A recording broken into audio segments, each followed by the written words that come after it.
तो बच्चों once again good morning to all of you. आज हम करेंगे एक आपके CSEET में चैप्टर है जिसका नाम क्या बताओ, एलिमेंट्स ऑफ कंपनी लॉ। ये चैप्टर हम रिवाइज करेंगे बच्चों। आज हम कौन सा चैप्टर रिवाइज करेंगे? Elements of company law. और बेटा ये रिवाइज हम करेंगे अगले आने वाले 2 घंटे में, कंप्लीट चैप्टर रिवाइज करेंगे। जितना पढ़ाऊंगा इसी में से बेटा आपको बस याद रखना है, इसके अलावा कुछ भी पूछा नहीं जाएगा, जितनी बातें बताऊंगा। ठीक है जी। सबके पास ये मॉड्यूल है बेटा, मैं ओपन करके बैठा हूं ICSI का मॉड्यूल। ठीक है जी, बस आप स्क्रीन पर देखिए, जिनके पास है वो बुक्स है, बुक से देख लीजिए, अदरवाइज स्क्रीन पर देख लीजिए। अब सबसे पहले बेटा हम कंपनी की बात करते हैं। एलिमेंट्स ऑफ कंपनी लॉ किसके लिए बनाया गया है? कंपनीज के लिए बनाया गया। कंपनी क्यों बनाई जाती है? बिजनेस करने के लिए। कंपनी का मोटो क्या होता है बताइए? बिजनेस करना। जो कंपनी वर्ड है ये डिराइव करा गया लैटिन वर्ड से। सबसे पहला क्वेश्चन जो एग्जाम में पूछा जा सकता है, वर्ड कंपनी कहां से डिराइव है? तो पहला क्वेश्चन, कंपनी वर्ड कहां से डिराइव है? लैटिन वर्ड से, जिसका मतलब है कम और पेनिस। कम का मतलब विद और टुगेदर, इसका मतलब ब्रेड। तो जहां पर लोग बेटा किसके लिए इकट्ठा हो रहे हैं? जहां पर लोग अपनी ब्रेड एंड बटर के लिए इकट्ठा हो रहे हैं, मतलब अपनी ब्रेड के लिए, अपने लाइवलीहुड के लिए इकट्ठा होकर बिजनेस कर रहे हैं, उसको हम क्या बोलते हैं? कंपनी बोलते हैं। और वर्ड कंपनी आया कहां से है? लैटिन वर्ड से आया। It is originally refer to association of person. अगर मैं बोलूं कंपनी है क्या, तो कंपनी बेटा एसोसिएशन है। किसकी?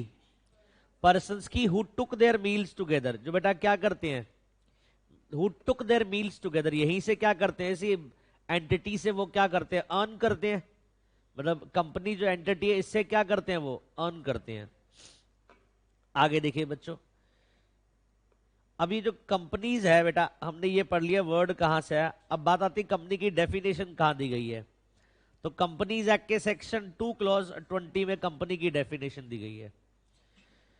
पहले हमने क्या पढ़ा कि वर्ड कंपनी कहां से आया? बताइए कहां से आया? लैटिन वर्ड से। अब हम क्या पढ़ रहे हैं? कंपनी की डेफिनेशन, सेक्शन 2 क्लॉज 20। याद रखना, जितनी भी कंपनीज एक्ट नहीं, जितने भी इंडिया में लॉ बने एक्सेप्ट फ्यूज, उनमें बेटा जितने भी लॉज बने उन सब में डेफिनेशन सेक्शन 2 में गिवन होती है। कहां गिवन होती है? तो सेक्शन 2 क्लॉज 20 में किसकी डेफिनेशन दी है? कंपनी की। और क्या बोला है? कंपनी मीन्स है कंपनी। कंपनी का मतलब कंपनी ही है, incorporated under this act. This act बोले तो हाँ जी, जो कंपनी कहां बनी है? 2013 के एक्ट में, और under any previous company law, या फिर जो कहां बनी है? 1956 या उससे पुराने वाले लॉ में। तो जो कंपनी इनकॉर्पोरेट हुई है करंट एक्ट में, इनकॉर्पोरेटेड अंडर दिस एक्ट, या फिर इनकॉर्पोरेटेड अंडर प्रीवियस लॉ, उसको हम क्या मानेंगे? कंपनी मानेंगे। और कंपनी का मतलब है क्या? कंपनी का मतलब कंपनी ही है। आगे बात समझ। दूसरा क्वेश्चन एग्जाम में जो पूछा जा सकता है, कोई यहां तक डाउट बताइए। चलिए, अब जो कंपनी है बेटा उसके कुछ क्या है? फीचर्स हैं बेटा। क्या है? फीचर्स हैं बेटा। सबसे पहला, ये सारे फीचर्स बेटा है।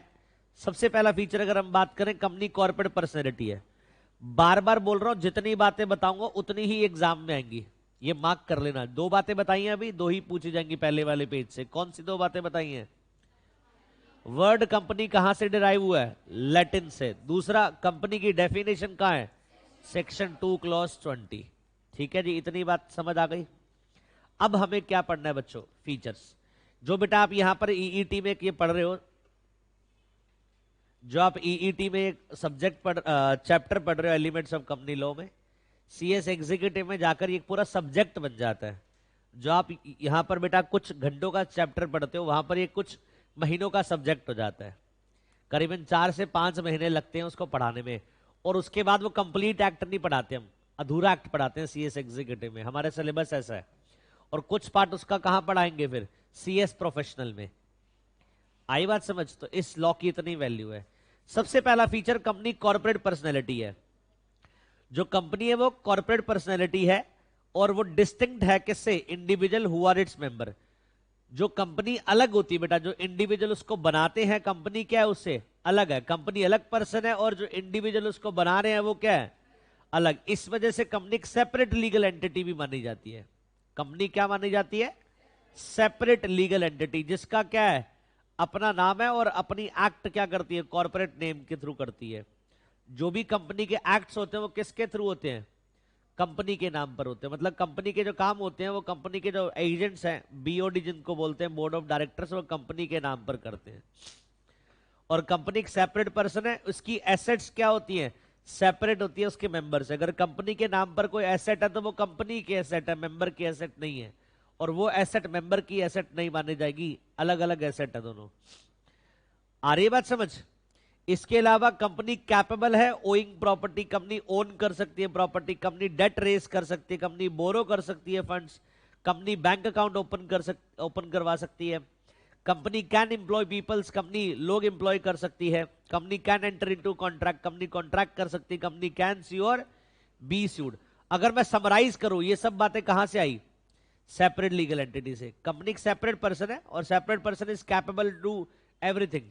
जैसे हम बेटा कॉन्ट्रैक्ट कर सकते हैं, हम प्रॉपर्टी ओन कर सकते हैं, हम स्यू कर सकते हैं, सेम चीजें किसको दी गई हैं, कंपनी को। तो कंपनी को बनाने वाले उसके मेंबर्स हैं, बट जब कंपनी बन जाती है तो लॉ कहता है दोनों क्या है, डिस्टिंक्ट है, अलग अलग है।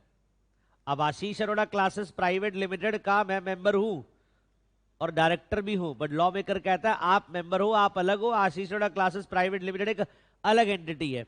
जो कॉन्ट्रैक्ट इसके नाम पर हो रखे हैं प्राइवेट लिमिटेड के नाम पर, वो इसी के कॉन्ट्रैक्ट है, इसी की लायबिलिटी, इसी के राइट है, मेरे नहीं है। आ रही बात समझ, बोलो बोलो बोलो। तो पहला फीचर समझ आ गया, क्या बताओ कि कंपनी कौन सी पर्सन है, सेपरेट लीगल एंटिटी है। एक केस हुआ था बेटा Salomon versus Salomon and company limited, नाम याद रखना बच्चों केस का, Salomon versus Salomon company limited का केस था। इसमें क्या बोला गया, जजमेंट हाई कोर्ट की कि कंपनी क्या है, लीगल एंटिटी है और बिल्कुल अलग है किससे, मेंबर से। कंपनी एक लीगल एंटिटी है जो किससे अलग है, मेंबर से। आगे बात समझ। तो ये पूरा केस लो बेटा दे रखा है नीचे, ये पूरा केस लो दे रखा है बेटा। केस लो में हुआ क्या था बता देता हूं, जल्दी जल्दी बेटा, जल्दी रिवाइज करवा देता हूं। सालोमन एक पर्सन था जिसका बिजनेस चल रहा था और बूट मैन्युफैक्चरिंग थी लेदर की। इसका बिजनेस बेटा प्रोप्राइटरशिप में था, इसने एक लिमिटेड कंपनी बनाई, इसमें खुद और उसकी वाइफ, उसकी डॉटर और उसके 4 बेटे शेयर होल्डर हैं, 7 लोग से मिलकर कंपनी बन गई। तो सालोमन की क्या थी, प्रोप्राइटरशिप थी, उसने क्या बनाई, कंपनी, और सबने एक एक शेयर कंपनी का ले लिया। आगे बात समझ।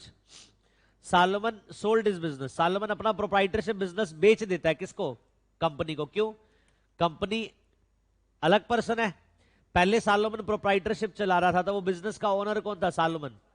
अब सालोमन ने क्या करा, कंपनी बनाई, सालोमन ने क्या बनाई, अब कंपनी बनाई और अपना प्रोप्राइटरशिप बिजनेस किसको दे दिया, कंपनी को दे दिया। तो माना जाएगा इसने बिजनेस क्या करा है, सोल्ड किया है। क्या ये सोल्ड की है, और उसमें करीबन 38,782 स्टर्लिंग पाउंड की वैल्यूएशन निकली जो इसने एसेट दी।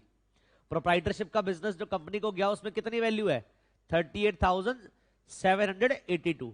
अरे बोलो भाई, नॉमिनल कैपिटल कंपनी की कितनी है, 40,000, एक शेयर की एक वैल्यू है। और 10,000 secured by a floating charge on the company asset were issued to Salomon, who was applied for, received an allotment of 20,000 at the rate 1 sterling fully paid up shares। अब देखो हुआ क्या था, 38,782, ये इतने वैल्यू का क्या गया, बिजनेस गया। अब इसकी पेमेंट भी तो करनी है कंपनी को, कंपनी ने 20,000 इक्विटी शेयर दे दिए जिसकी वैल्यू 1 स्टर्लिंग है, 10,000 डिवेंचर दे दिए जिसकी वैल्यू कितनी है, एक डिवेंचर की 1 स्टर्लिंग वैल्यू। कितने आगे बताओ सालोमन के पास, 30,000 नहीं आगे, बोलो। पहले 20,000 इक्विटी शेयर दिए, एक स्टर्लिंग का एक शेयर है तो बेटा 20,000 स्टर्लिंग आ गए, फिर 10,000 डिवेंचर दिए, 10,000 आ गए, वो बचा कितना, 8,782, ये कैश दे दिया। तो पूरी पेमेंट किसके पास आ गई, सालोमन के पास आ गई इस बिजनेस को बेचने के लिए। बोलो भाई, आगे देखो। सालोमन इस कंपनी में एमडी भी था और उसके 2 डायरेक्टर जो सन थे उसके डायरेक्टर भी थे। बाद में कंपनी थोड़ी डिफिकल्टी पोजीशन में आई और कंपनी थोड़ी सी डिफिकल्टी पोजीशन में आई और बाद में जाकर वाइंडिंग अप में चली गई। क्या चली गई, वाइंडिंग अप। और कंपनी की टोटल एसेट जो बेटा है वाइंडिंग अप के टाइम पर वो कितनी है, 6,050। कंपनी ने एक बेटा 10,000 के डिवेंचर इशू कर रखे हैं सालोमन के, तो ये सिक्योर्ड है। सिक्योर्ड मतलब सिक्योरिटी दे रखी है। कंपनी ने 10,000 डिवेंचर दिए थे। डिवेंचर क्या होता है? डेट होता है। कंपनी ने बोला था हम पे करेंगे तो ठीक है, नहीं तो हमारी एसेट को बेचकर रिकवरी कर लेना, तो सिक्योर्ड डिवेंचर थे। बट कंपनी ने 8,000 रुपए का अनसिक्योर्ड डेट भी ले रखा था। तो एक कंपनी के ऊपर 10,000 का सिक्योर्ड डेट हो गया जो सालोमन को पे करना है, और एक 8,000 का क्या हो गया? अनसिक्योर्ड डेट हो गया। इतनी बात समझ आई? क्वेश्चन आता है किसको प्रायोरिटी पहले देंगे? 10,000 सिक्योर्ड डिवेंचर जो सालोमन के पास डिवेंचर है उसको पहले पे करेंगे, या 8,000 जो अनसिक्योर्ड क्रेडिटर है उसको पे करेंगे? जो 10,000 है बेटा, सिक्योर्ड क्रेडिटर की हमेशा क्या होती है? पहले पे होती है। सिक्योर्ड क्रेडिटर की पेमेंट क्या होती है? अब कोर्ट में मुद्दा उठा कि यार ये पेमेंट सालोमन को इसलिए की जा रही बिकॉज सालोमन ही कंपनी का मालिक है, इसलिए इसको 10,000 स्टर्लिंग की पहले पेमेंट कर दी और 8,000 जिसके पास अनसिक्योर्ड लोन है उसको दी नहीं। कोर्ट ने बोला नहीं भैया, कंपनी जब रजिस्टर्ड हो जाती है, कंपनी और मेंबर दोनों क्या हो जाते हैं? अलग अलग। मैंने सालमन को पेमेंट इसलिए नहीं करी बिकॉज सालमन मालिक है, मालिक तो है ही नहीं वो। कंपनी और मेंबर दोनों क्या होते हैं? अलग अलग। इसको पेमेंट इसलिए जा रही है बिकॉज ये क्या है? सिक्योर्ड क्रेडिटर है। क्या ये?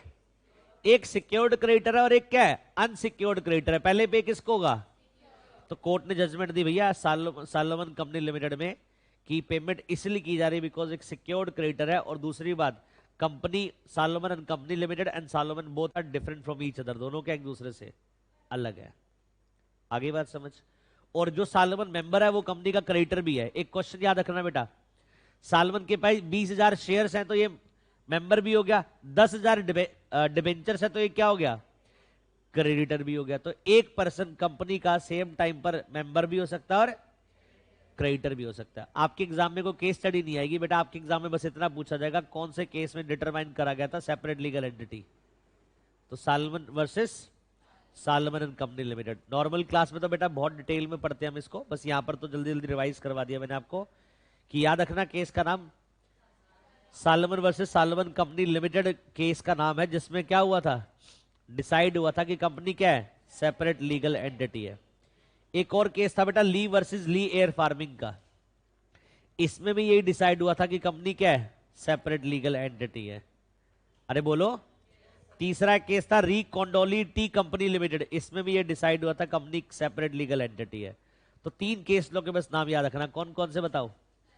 Salomon versus Salomon and company limited दूसरा, ली वर्सेस ली एयर फार्मिंग तीसरा, री कॉन्डोली टी कंपनी लिमिटेड। इन तीनों केस में बेटा क्या जजमेंट आई थी? कंपनी सेपरेट लीगल एंटिटी है। समझ आ गई बच्चों बात? आगे देखो बेटा नेक्स्ट, कंपनी में एक बेनिफिट मिलता है लिमिटेड लायबिलिटी का। अच्छा, प्रोप्राइटरशिप में जाते हैं तो प्रोप्राइटर की लायबिलिटी क्या होती है? अनलिमिटेड होती है। कंपनी में जो मेंबर होता है उसकी लायबिलिटी अनलिमिटेड नहीं होती, लिमिटेड होती है। सबसे बड़ा एडवांटेज जिसकी वजह से कंपनी बनाई जाती है। सोचो आशीष अरोड़ा क्लासेस प्राइवेट लिमिटेड जो भी कॉन्ट्रैक्ट करती है वो अपने नाम पर करती है, लायबिलिटी मेरी आएगी कंपनी की आएगी? लायबिलिटी कंपनी की आएगी, मेरी नहीं आएगी। आ रही बात समझ? मेरी लायबिलिटी सिर्फ लिमिटेड है बेटा, मेरी लायबिलिटी क्या है? लिमिटेड। वेराज कंपनी की लायबिलिटी क्या है? अनलिमिटेड।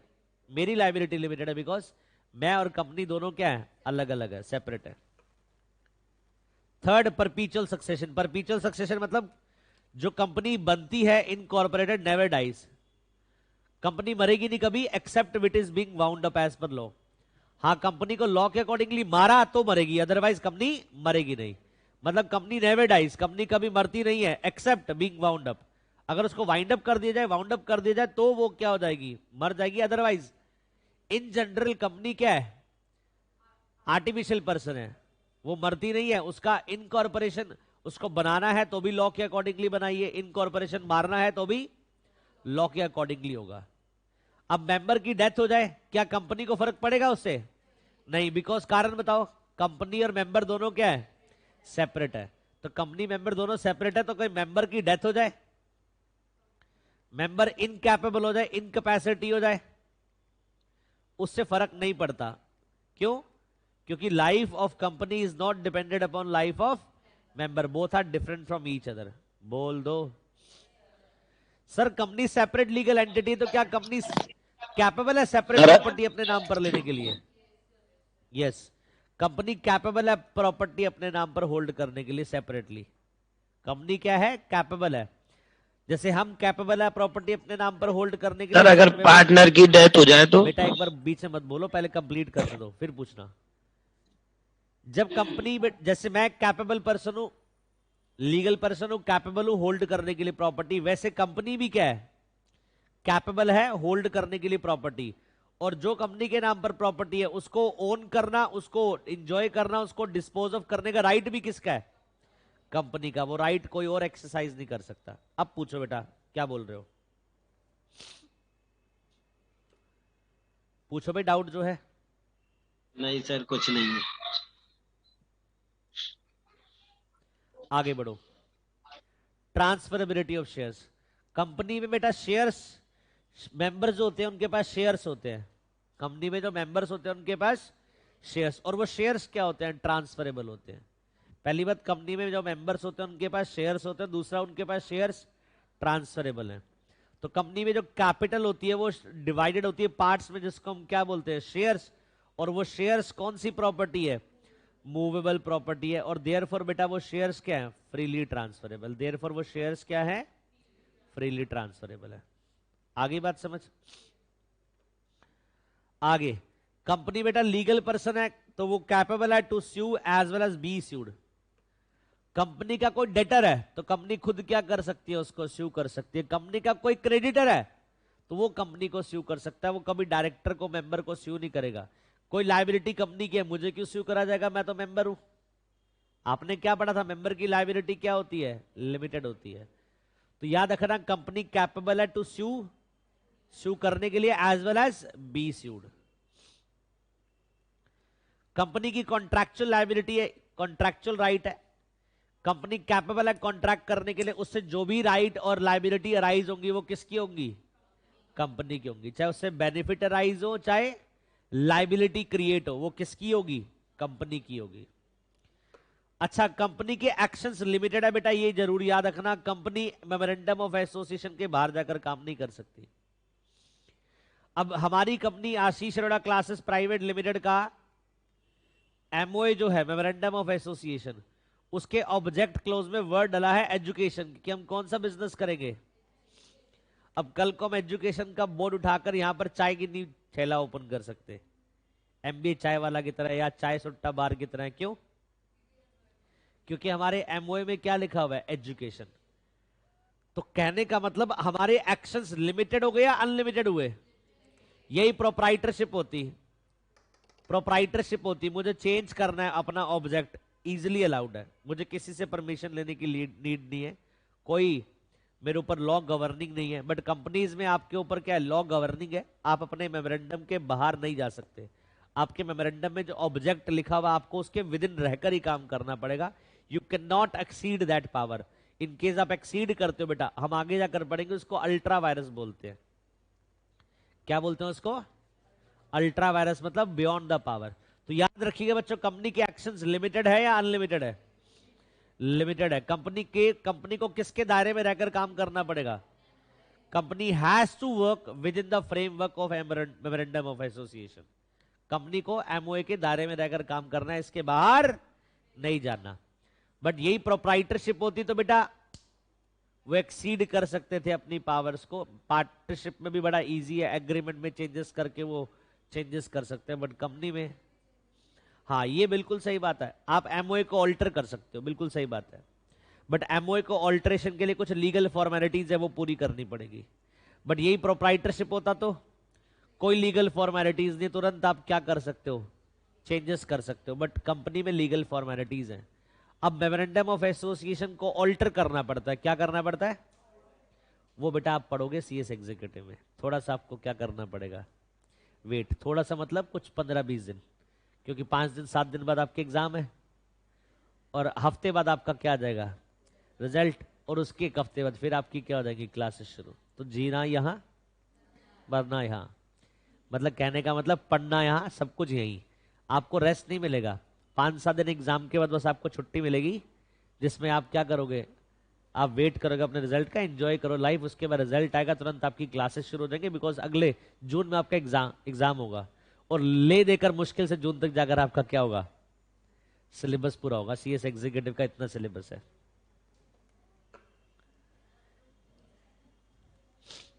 चल आगे बढ़े,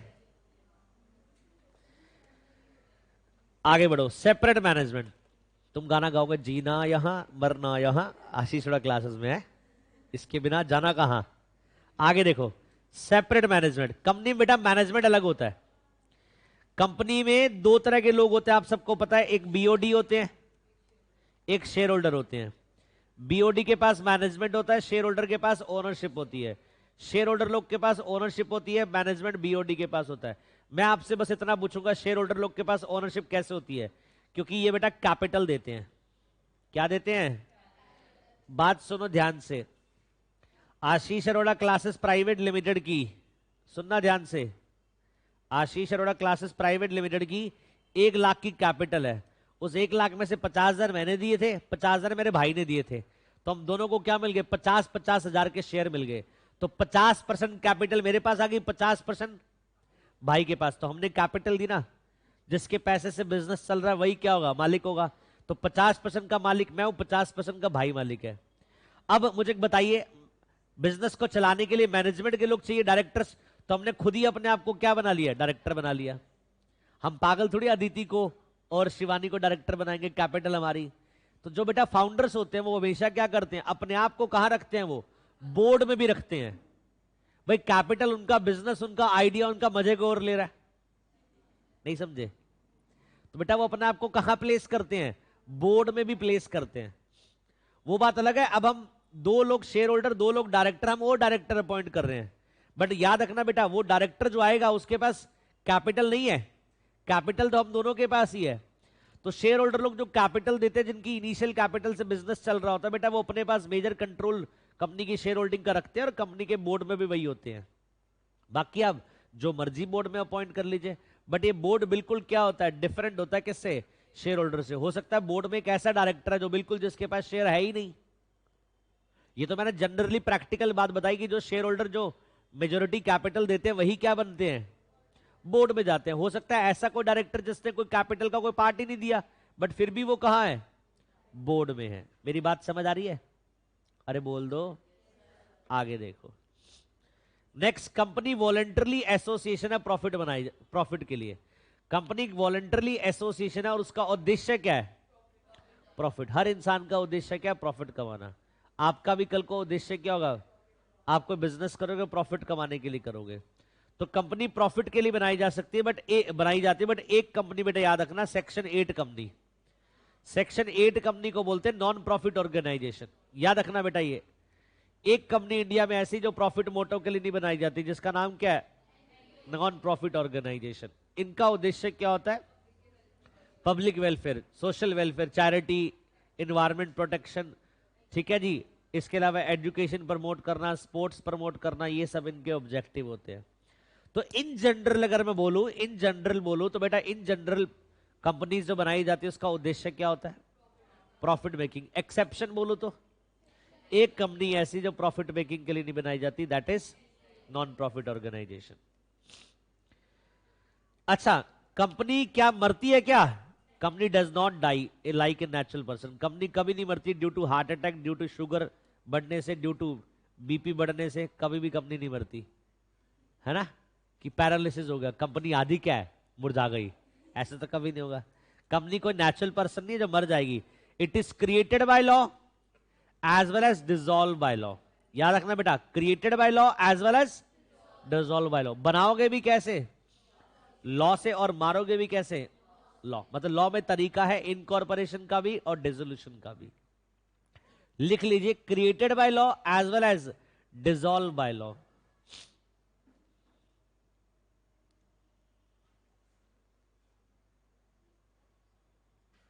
Company is created by law as well as dissolved by law.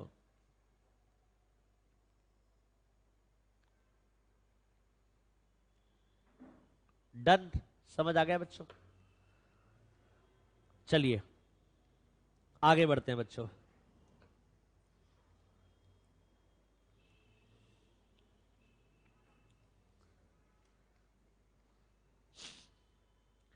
सुनो ध्यान से, अभी तक मैंने आपको क्या बोला? कंपनी की कॉर्पोरेट पर्सनैलिटी होती है। कॉर्पोरेट पर्सनैलिटी मतलब कंपनी क्या होती है? सेपरेट लीगल पर्सन होती है। क्या होती है? Separate legal. कंपनी किससे अलग होती है बताओ? कंपनी अपने मेंबर से अलग होती है। एक बात बताओ, ये सेपरेट पर्सनैलिटी प्रिविलेज नहीं है क्या? प्रिविलेज बोले तो बीओडी या शेयर होल्डर जो एक्ट करते हैं कंपनी में, वो कंपनी के बिहाफ पर एक्ट करते हैं, तो लाइबिलिटी किसकी आती है? कंपनी की आती है। They never personally liables. क्यों? वो अपने लिए काम थोड़ी कर रहे हैं, वो किसके बिहाफ पर कर रहे हैं? कंपनी के बिहाफ पर। तो लाइबिलिटी किसकी आती है? ये याद रहेगा बच्चों। तो ये कॉर्पोरेट पर्सनैलिटी मुझे बताना क्या है? प्रिविलेज है बेटा। क्या है ये? प्रिविलेज है। तुम किसी कंपनी के डायरेक्टर बने, अब तुम उस कंपनी के डिसीजन लोगे मैनेजमेंट के, बट लाइबिलिटी तुम्हारी नहीं आएगी। लाइबिलिटी किसकी आएगी? कंपनी की। ये क्या हो गई बताइए? प्रिविलेज हो गई। क्या हो गई?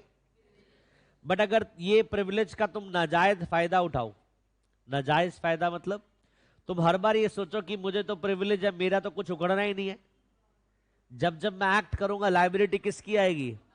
और तुम फ्रॉड भी कर दो कंपनी में बैठे बैठे ये सोचकर कंपनी लाइबल होगी, तो लॉ मेकर कहता नहीं, ये कंपनी है और कंपनी के पीछे कंपनी को चलाने वाले कौन है? बीओडी है। और कंपनी और बीओडी के बीच में एक पर्दा है, लोगों को लगता है ये काम कर रही है, बट करने वाले कौन है? ये। तो कह रहा है इस पर्दे को हम क्या करेंगे? उठा देंगे। इस पर्दे को क्या करेंगे? उठा देंगे। मेरे चित्र पर मत जाइए, नहीं उठ रहा। कह रहे इस पर्दे को उठा देंगे। दिस इज कॉल्ड लिफ्टिंग और पियर्सिंग थ्रू कॉर्पोरेट विल। कह रहा है हम क्या करेंगे? इस पर्दे को उठा देंगे, लिफ्ट कर देंगे, और एक्चुअल में देखेंगे डिफॉल्टर्स कौन है जो कंपनी में ये कर रहे हैं, और दुष्ट लोगों को क्या करेंगे? पनिश करेंगे। इन जनरल लाइबिलिटी किसकी आती है कंपनी में? कंपनी की आती है।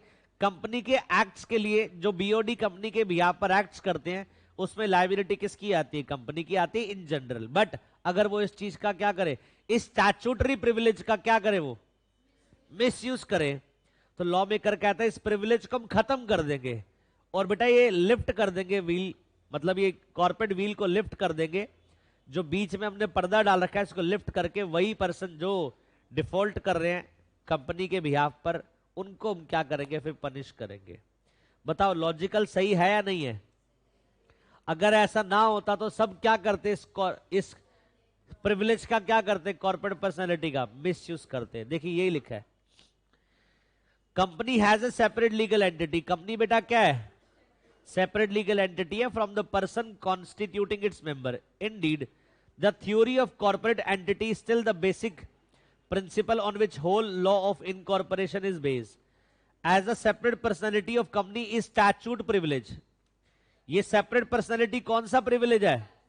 Statute. It has to be used for legitimate business purpose only. जायज पर्पस के लिए यूज करो, इस जायज पर्पस के लिए यूज करना है इस सेपरेट एंटिटी का। ये बात समझ आ रही है? Where a fraudulent and dishonest use is made of legal entity. जहां पर हमें पता लगा तुम क्या कर रहे हो, फ्रॉडलेंट या डिसऑनेस्ट तरीके से काम कर रहे हो, individual concern will not allowed to take shelter behind the corporate personality. कह रहा उस इंडिविजुअल को फिर हम क्या नहीं करने देंगे? छुपने नहीं देंगे। किसके पीछे? कॉर्पोरेट पर्सनैलिटी के पीछे। Court will break through the corporate shell. Court वहां पर सन्नी देओल बन जाएगा और क्या करेगा? वो कॉर्पोरेट शेल को क्या करेगा? ब्रेक कर देगा। And apply the principle of what is known as lifting और पियर्सिंग थ्रू कॉर्पोरेट व्हील, और ये प्रिंसिपल लगा देगा। और इस प्रिंसिपल से बताइए अब कौन लायबल हो जाएगा? जो एक्चुअल में जो एक्ट कर रहे हैं बीओडी मेंबर्स, वो पर्सनली लायबल हो जाएंगे। कौन लायबल नहीं होगा यहां पर? Company liable. ये बात समझ आई? सच बताना बच्चों। तो कॉर्पोरेट जो व्हील होता है बच्चों, ये मुझे बताइए एक स्टैट्यूट प्रिविलेज दे रखी है बेटा। क्या कर रखी है? स्टैट्यूट प्रिविलेज है। इसका आप क्या उठाएं? नाजायज फायदा ना उठाए, इलिजिटिमेट यूज ना करे। हमेशा क्या यूज करे? लेजिटिमेट, जायज यूज करे। जहां पर तुम कंपनी के बिहाफ पर एक्ट कर रहे हो लाइबिलिटी कंपनी की ही आएगी, पर जहां पर हमें लगा कि तुम इस कॉर्पोरेट पर्सनैलिटी का क्या कर रहे हो? मिस यूज कर रहे हो, इलेजिटिमेट पर्पस के लिए यूज कर रहे हो, वहां पर कह रहा है कोर्ट क्या करेगा? ये कॉर्पोरेट जो व्हील है इसको लिफ्ट कर देगा, और एक्चुअल में फिर जो लोग इस चीज का मिसयूज कर रहे हैं, फायदा उठा रहे हैं, उसको क्या करेंगे? पनिश करेंगे। बोल दो पक्का। आगे बढ़े? चलो जवानों आगे बढ़ते हैं।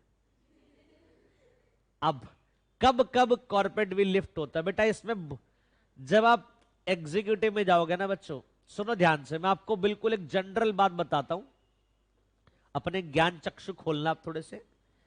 बिल्कुल सिंपल सी थ्योरी है बेटा इसमें।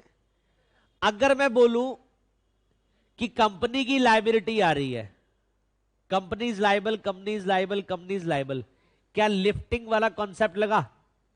नहीं लगा। और जिस सेक्शन में कंपनीज एक्ट में 470 सेक्शन है टोटल, कितने हैं? उसमें से कुछ डिलीट भी हो गए हैं, ऐसी बात नहीं, कुछ ऐड भी हुए हैं, मैं जनरल बात बता रहा हूं। जब लिखा गया था कितने सेक्शन थे? 470। तो कंपनीज एक्ट में 470 सेक्शन है। अब उन 470 सेक्शन में कई जगह पर इन सेक्शन में लिखा है कि डायरेक्टर और ऑफिसर शैल बी लायबल। क्या लिखा है? Director and officer shall be liable. मतलब कॉर्पोरेट व्हील नहीं लग रहा, लिफ्ट नहीं हो रहा, वहां पर हो रहा है ना? तो ऐसे कंपनीज एक्ट में कितने ही सेक्शन है जहां पर क्या लिखा आ जाता है? Every person who is in default, हर वो पर्सन जिसने क्या किया है? डिफॉल्ट किया है, shall be liable to penalty या shall be liable to fine. मतलब वहां पर क्या लग रहा है बताइए? कॉर्पोरेट विल लिफ्टिंग हो रही है। ऐसे कितने ही सेक्शन बेटा आप कंपनी लॉ में पढ़ोगे, वहां वहां पर समझते जाना क्या लग रहा है बेटा? कॉर्पोरेट विल लिफ्टिंग हो रहा है बच्चों। हालांकि ये बात एग्जीक्यूटिव में बताता हूं, पर अभी समझ आई ये वाली बात। तो जहां पर क्या लिखा हो? कंपनी इज लायबल, मतलब कॉर्पोरेट विल लिफ्ट नहीं हुआ बच्चों। जहां पर क्या बोल दे? डायरेक्टर पर्सनली लायबल हो रहे हैं, ऑफिसर्स कंपनी के क्या हो रहे हैं? पर्सनली लायबल हो रहे हैं, मतलब वहां पर कॉर्पोरेट विल क्या हो रहा है? लिफ्ट हो रहा है। तो ऐसे बहुत सारे सेक्शंस होंगे, ऐसे बहुत सारे कंपनी लॉ में सेक्शंस है, वो नहीं पढ़ा रहा मैं ना, आपके सिलेबस में दिए। तो मैं क्या पढ़ा रहा हूं? अब मैं आपको कुछ केस लॉस पढ़ा रहा हूं, जो जुडिशियल प्रोनाउंसमेंट, जो कोर्ट में जजमेंट हो चुकी है। ऐसी कोर्ट में हजारों जजमेंट हुई है जहां पर क्या बोला गया है? कॉर्पोरेट विल लिफ्ट करा गया है। ऐसी कोर्ट में हजारों जजमेंट है जहां पर क्या है? कॉर्पोरेट विल लिफ्ट करा गया। बेटा उसमें से कुछ पढ़ा रहा हूं जो हमारे क्या है? सिलेबस में दी गई है। कुछ हमारे सिलेबस में दी गई जो पूछी जा सकती है, वो पढ़ा रहा हूं। समझ आ गई बात? देखिए, अगर कह रहा है कॉर्पोरेट व्हील को आप यूज करते हो क्या करने के लिए? फ्रॉड करने के लिए, इम्प्रॉपर कंडक्ट के लिए। तुम क्या करते हो बताइए? फ्रॉड के लिए, इम्प्रॉपर कंडक्ट के लिए अगर तुम कॉर्पोरेट व्हील को यूज करते हो। मान लीजिए मैं कंपनी बनाता हूं, आपने एक सुना होगा, बहुत सारे इंडिया में फ्रॉड हुए। एक नोएडा बेस्ड कंपनी थी फ्रीडम 251, 251 रुपए का फोन बेचा था उन्होंने, है ना? 200, पागल हो गए थे लोग। 251 लोग कहते थे वाह 251 रुपया, लोगों ने करोड़ों बुकिंग करवाई। उस बंदे ने कुछ नहीं करा, बैठे बैठे 251 मल्टीप्लाई करोड़ों कर दो। कितने करोड़ कमा गया वो? अरे बोलो। कंपनी बनाई और कंपनी का एक ऑफर निकाला कि हम क्या कर रहे हैं, 251 का, फ्रीडम नाम था उस कंपनी का, फ्रीडम 251। ये बताइए मुझे, डायरेक्टर लोग कर रहे हैं, कंपनी कर रही है? डायरेक्टर लोग वो कंपनी बना क्यों रहे हैं? फ्रॉड करने के लिए, इम्प्रॉपर कंडक्ट के लिए। यहां पर क्या लिफ्ट कर देंगे? कॉर्पोरेट भी लिफ्ट कर देंगे। यही बोला कोर्ट ने कि जहां पर हमें लगा एक कॉर्पोरेट बनाएगी, कंपनी बनाएगी जिसका उद्देश्य क्या है? फ्रॉड या फिर क्या है? इम्प्रॉपर कंडक्ट, वहां पर हम कॉर्पोरेट व्हील को क्या कर देंगे? लिफ्ट कर देंगे। दूसरा, जहां पर हमें लगा कॉर्पोरेट एक फेस है, बस क्या है? कॉर्पोरेट एक फेस है, पीछे तुम ही हो, तुम कॉर्पोरेट को बस एजेंट बनाकर चल रहे हो। अब दाऊद इब्राहिम है, दाऊद इब्राहिम सुना है? कौन है? डॉन है भाई। दाऊद इब्राहिम डॉन है। एक टाइम पर मुंबई जो बॉलीवुड था वही चलाता था, और आज भी कहते हैं कि आज भी बॉलीवुड के कुछ सेलेब्स के ऊपर उसका कंट्रोल रहता है, वो जो चाहता है हो जाता है। मतलब इतना उसका आज भी खौफ है वहां पर। एक वक्त था कि पूरी इंडस्ट्री उसके हाथ में थी। अब दाऊद गलत आदमी है, सबको पता है, वो फ्रॉड आदमी है, क्रिमिनल है। वो कहे जी मैं तो फ्रॉड हूं, अगर मैं कंपनी बना देता और कंपनी को चलाता तो मेरी कंपनी तो ठीक हुई ना। लोग कहते नहीं भाई, तू कंपनी को सिर्फ क्या बना रहा है? एजेंट बना रहा है। फेस तो क्या है? पीछे तू ही है ना। कंपनी तो एक फेस है जो सामने है, बिहाइंड द पिक्चर्स तो क्या है? तू ही है काम करने वाला, चलाने वाला तू ही है, तो हम तो क्या मानेंगे? कंपनी भी वही है। फिर वहां पर भी क्या कर देंगे हम? Corporate wheel. मेरी बात समझ आई? जहां पर एक डिफॉल्टर क्या करे, कंपनी को यूज करे सिर्फ किस चीज के लिए, एजेंट बनाकर, फेस बनाकर यूज करे कि कॉर्पोरेट से मैं काम करवा रहा हूं, कह रहा नहीं भैया बिहाइंड द पिक्चर्स तो आप ही हो, तो वहां पर भी कॉर्पोरेट व्हील को क्या कर देंगे, लिफ्ट कर देंगे। अरे बोल दो। तीसरा केस देखो बेटा, कह रहा company will be regarded as having enemy character if the person having de facto control of affairs are resident in enemy country और wherever there may be are acting under the instruction from or on behalf of the enemy। ये case हुआ था बेटा Daimler company limited versus Continental tyre and rubber company. एक बात बताइए, पाकिस्तान का एक पर्सन आकर अगर इंडिया में कंपनी बनाकर बिजनेस करता है तो पीछे कौन है? कंपनी बनाकर तो बिजनेस कर रहा है, कंपनी का एंटिटी, बट उसको चलाने वाला कौन है? पाकिस्तान का पर्सन है। और पाकिस्तान हमारा कहीं ना कहीं क्या बताइए, एनिमी है। अरे बोलो, हो सकता है वो ऐसी कुछ एक्टिविटी देश में हमारे कर रहा हो जो एक एनिमी वाला है, तो उसके करेक्टर को, उस कंपनी के करेक्टर को क्या डिक्लेयर कर देंगे, एनिमी करेक्टर। क्या कर देंगे? क्योंकि पीछे से जो उसके कंट्रोल में पर्सन है वो ऐसी जगह के रेजिडेंट है जिसका हमारे साथ अच्छे संबंध नहीं है, पीसफुल संबंध नहीं है, वहां पर भी कॉर्पोरेट व्हील क्या कर देंगे, लिफ्ट कर देंगे। या फिर यहां पर पता लगता है कि जो आपने sole purpose for which company was formed to evade taxes, या फिर जहां पर बेटा सोल पर्पस कंपनी को बनाने का क्या है, टैक्सेस बचाना, इवेड टैक्सेस। तुम कंपनी बनाते, तुमने सुना होगा कुछ पेपर्स कंपनी बनाई जाती है। क्या बनाई जाती है? पेपर्स कंपनी, जिसका काम क्या होता है, टैक्स को बचाना। क्या करना? जैसे फॉर एग्जांपल मेरी कंपनी है, मेरी कंपनी का प्रॉफिट होता है, उस पर लाइबिलिटी आ जाती है टैक्स की। अब मैंने 2-4 पेपर कंपनीज बना दी और मेरी कंपनी उन कंपनीज को लोन बांट रही है और बाद में दिखा रही है लोन दे तो दिया बट रीपे नहीं हुआ, बैड डेट हो गया। तो आप पहले अपने प्रॉफिट्स को क्या करा, लोन देकर एक्सपेंस दिखा दिए P&L में, कैपिटल एक्सपेंडिचर। अरे बोलो, यही होगा ना? मतलब प्रॉफिट आया, उस पर टैक्स पे करना था, ना पे करके क्या करा, लोन दे दिया, एक्सपेंडिचर दिखा दिया और बाद में क्या बोल दिया, भाई बैड डेट हो गया जी। एक बात बताओ, तुम ये कर क्यों रहे हो? टैक्स को बचाने के लिए। तुमने जो नई कंपनीज बनाई है उसका होलसेल ऑब्जेक्टिव क्या है, टैक्स बचाना। क्या करना है? देखो, एक होता है टैक्स मैनेजमेंट, एक होता है टैक्स इवेजन, दोनों में फर्क है।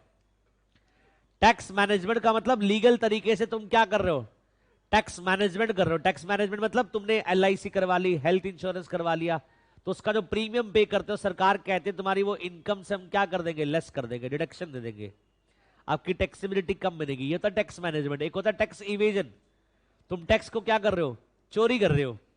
कह रहा जहां पर हमें पता लगा कंपनी बनाई किस लिए बनाई गई है, टैक्स चोरी के लिए बनाई गई है। तो बताओ, कंपनी खुद थोड़ी बनी है, किसी ने कंपनी को बनाया होगा टैक्स चोरी के लिए, और जिसने कंपनी को बनाया टैक्स चोरी के लिए वही क्या हो जाएगा, लायबल हो जाएगा। उसी के अगेंस्ट क्या हो जाएगा, कॉर्पोरेट व्हील लिफ्ट हो जाएगा। अच्छा, सी पॉइंट, जहां पर आप पब्लिक पॉलिसी के against, doctrine conflict with public policy, court वहां पर भी लिफ्ट कर देगा। पब्लिक पॉलिसी के अगेंस्ट काम कर रहे हो बेटा, कोई पब्लिक पॉलिसी है बेटा, आपका जो एक्ट है वो उससे क्या करता है, कॉन्फ्लिक्ट करता है। क्या करता है वो, कॉन्फ्लिक्ट करता है। वहां पर भी कॉर्पोरेट व्हील को क्या करेंगे, लिफ्ट कर देंगे। Next, avoidance of welfare legislation is common as avoidance of taxation. तुम्हारे ऊपर एक वेलफेयर लेजिस्लेशन, तुम्हारे ऊपर एक लॉ की रिक्वायरमेंट एप्लीकेबल है, तुम उसको अवॉइड कर रहे हो, तो माना जाएगा जैसे कि तुम टैक्स इवेड ही कर रहे हो। एग्जाम्पल देता हूं, समझ आएगा बेटा। एक कंपनी थी एसोसिएटेड रबर इंडस्ट्रीज, क्या नाम था, एसोसिएटेड रबर इंडस्ट्रीज। इसको प्रॉफिट होता था, प्रॉफिट से इसको बोनस पे करना पड़ता था अपने वर्कमैन को। ये बोनस देती थी, कोई दिक्कत नहीं थी। इसने 100 रुपए कमाया तो क्या करा, बोनस दे दिया, 8.33% बोनस होता है वो पे कर दिया। ठीक है जी, मतलब इसको प्रॉफिट हुआ, इसने क्या पे कर दिया, बोनस पे कर दिया। इतनी बात समझ आ गई। अब जब कम प्रॉफिट था तो बोनस पे करने में कोई दिक्कत नहीं थी, तो ये पे करती रही। पर एक वक्त प्रॉफिट क्या हुआ, ज्यादा हुआ। प्रॉफिट क्या हुआ, ज्यादा। पे तो अभी भी 8% कुछ करना है, बट इसने बोला अब नहीं पे कर पाएंगे बिकॉज अमाउंट क्या हो रहा है, ज्यादा हो रहा है। नहीं समझे? मेरे एक दोस्त था, उसकी सैलरी 12,000 थी, उसने भगवान को बोला, भगवान मेरी जॉब लगवा दे, मैं 10% मेरा कमीशन सेट कर देता हूं, पार्टनरशिप। मेरी जॉब लगवा, 10% आपका, 90% मेरा। 12,000 रुपए की उसकी जॉब लगी, 10% उस भगवान को दे दिया, कितना हो गया? 1200 रुपए। कितना हो गया? हंसते हंसते मैं और वो 1200 रुपए देकर आगे, कोई दिक्कत नहीं है। अमाउंट अभी क्या है? छोटा है। धीरे धीरे भगवान ने क्या करा, उसकी सुनी, और 12,000 से करते करते उसकी सैलरी करीबन 70,000 रुपए तक पहुंच गई। अब उसने बोला, आशीष भाई 10% निकालता तो कितना आता है? 7,000। कह रहे ज्यादा नहीं हो रहा ये? भगवान को क्या चाहिए? पैसे। भगवान पैसे का भूखा थोड़ी है। अब वो आध्यात्मिक बातों पे आ गया। भगवान पैसे का भूखा थोड़ी है भाई। कौन कहता है हम चाहे 100 दे चाहे 200 दे, 7,000 ही क्यों दे? मैंने कहा तूने तो बात कर रखी है पहले से कि 10% चढ़ाएगा। देखो ईमान डोल गया ना। डोला रे डोला, ईमान डोला। डोला नहीं, डोला। पहले 1200 रुपए देने में कोई दिक्कत नहीं, दर्द कहां हुआ? 7,000। अगर मान लो 7,000 भी दे दे, कल को मान लो उसकी सैलरी 2 लाख हो जाए, भगवान करे अब 10% देना हो, कितना हो जाएगा? 20,000। अब तो दे ही नहीं पाएगा, हार्ट अटैक आ जाएगा उसे। अरे बोलो। तो ऐसे मन डोलता है, ऐसे कंपनी का डोला कि भैया पहले तो हम दे रहे थे, कमाई कम थी, बोनस दे रहे थे, कमाई बड़ी, कह रहे बोनस कैसे दे? हार्ट में पेन हुआ थोड़ा सा, कंपनी ने दिमाग लगाया, कंपनी ने क्या करा, एक और कंपनी बनाई। एक कंपनी बनाई, पेपर कंपनी। क्या बनाई? पेपर कंपनी, जिसका काम कुछ नहीं है। लिखो मत, पहले सुनो ध्यान से। इस कंपनी को बोला तू एसोसिएटेड रबर इंडस्ट्रीज के 50% शेयर खरीद ले। उसने शेयर खरीद लिए। ये क्या बन गई? होल्डिंग। ये क्या बन गई? सब्सिडरी। अब एसोसिएटेड रबर इंडस्ट्रीज को प्रॉफिट आता था, वो उस प्रॉफिट का 50% पहले ही इस कंपनी को डिविडेंड बांट देते थी। तो अगर मान लो उसका प्रॉफिट 5 करोड़ का हुआ, 50% डिविडेंड बांट दिया, तो बचा कितना? सिर्फ 2.5 करोड़ तो बचा। अब कह रहे 2.5 करोड़ पे बोनस दे देंगे हम। मतलब 2.5 करोड़ तो तुम बचा गए ना। देना कितने पे बोनस था? 5 करोड़ पे। दिया कितने पे? 2.5 करोड़ पे। 2.5 करोड़ बचा गए तुम एक पेपर कंपनी बनाकर। अरे बोलो। लॉ मेकर ने बोला अगर तुम ऐसा कोई लॉ इवेड करते हो, अवॉइड करते हो, ये भी एक तरह से क्या, टैक्स अवॉइड करना ही तो है। तो एसोसिएटेड रबर इंडस्ट्रीज के वर्कमैन कोर्ट चले गए, उन्होंने बोला सर ये तो क्या हो रहा है, हमारे साथ गलत हो रहा है। कंपनी वेलफेयर लॉ क्या कर रही है? अवॉइड कर रही है, ताकि उसको टैक्स पे, बोनस पे ना करना पड़े। कोर्ट ने बोला बिल्कुल जायज बात है। कोर्ट ने वहां पर कॉर्पोरेट डील लिफ्ट करा और बोला ये पेपर कंपनी सिर्फ क्या करेगी है, प्रॉफिट कम करने के लिए बनाई गई है। तो पूरा 5 करोड़ रुपए पे क्या बोनस पे होगा? 2.5 करोड़ पे बोनस पे नहीं होगा। आगे बात समझ। लास्ट, यहां पर कभी भी पता लग जाए कि कॉर्पोरेट पर्सनैलिटी यूज की जा रही है, मतलब कंपनी को आप यूज कर रहे हो अनजस्टिफाइबल पर्पस के लिए, इनइक्विटेबल पर्पस के लिए, मतलब अनफेयर पर्पस के लिए यूज कर रहे हो। जहां पर तुमने कॉर्पोरेट तो बनाई, कंपनी तो बनाई, बट अनजस्ट एंड अनइक्विटेबल, मतलब जस्टिफाइड पर्पस के लिए यूज नहीं कर रहे आप, इनजस्टिफाइड पर्पस के लिए यूज कर रहे हो। जहां पर भी ये बात पता लगी, वहां पर भी कॉर्पोरेट व्हील क्या कर देंगे बेटा? लिफ्ट कर देंगे। वहां पर भी कॉर्पोरेट व्हील लिफ्ट कर देंगे। समझ आई बच्चों बात? ये सब मैंने क्या बताया, बताना। लिफ्टिंग ऑफ कॉर्पोरेट व्हील, ये मैंने वो बताई जो ऑलरेडी जजमेंट्स कोर्ट की आ चुके हैं, which is called judicial pronouncement. क्या बोलते हैं इसको? कुछ कोर्ट की जजमेंट थी, मैंने वो पढ़ाई है, कहां कहां पर कॉर्पोरेट व्हील लिफ्ट हुआ है, कहां कहां पर कॉर्पोरेट व्हील लिफ्ट हुआ है, ये मैंने वो बताया है। आ रही है बात समझ?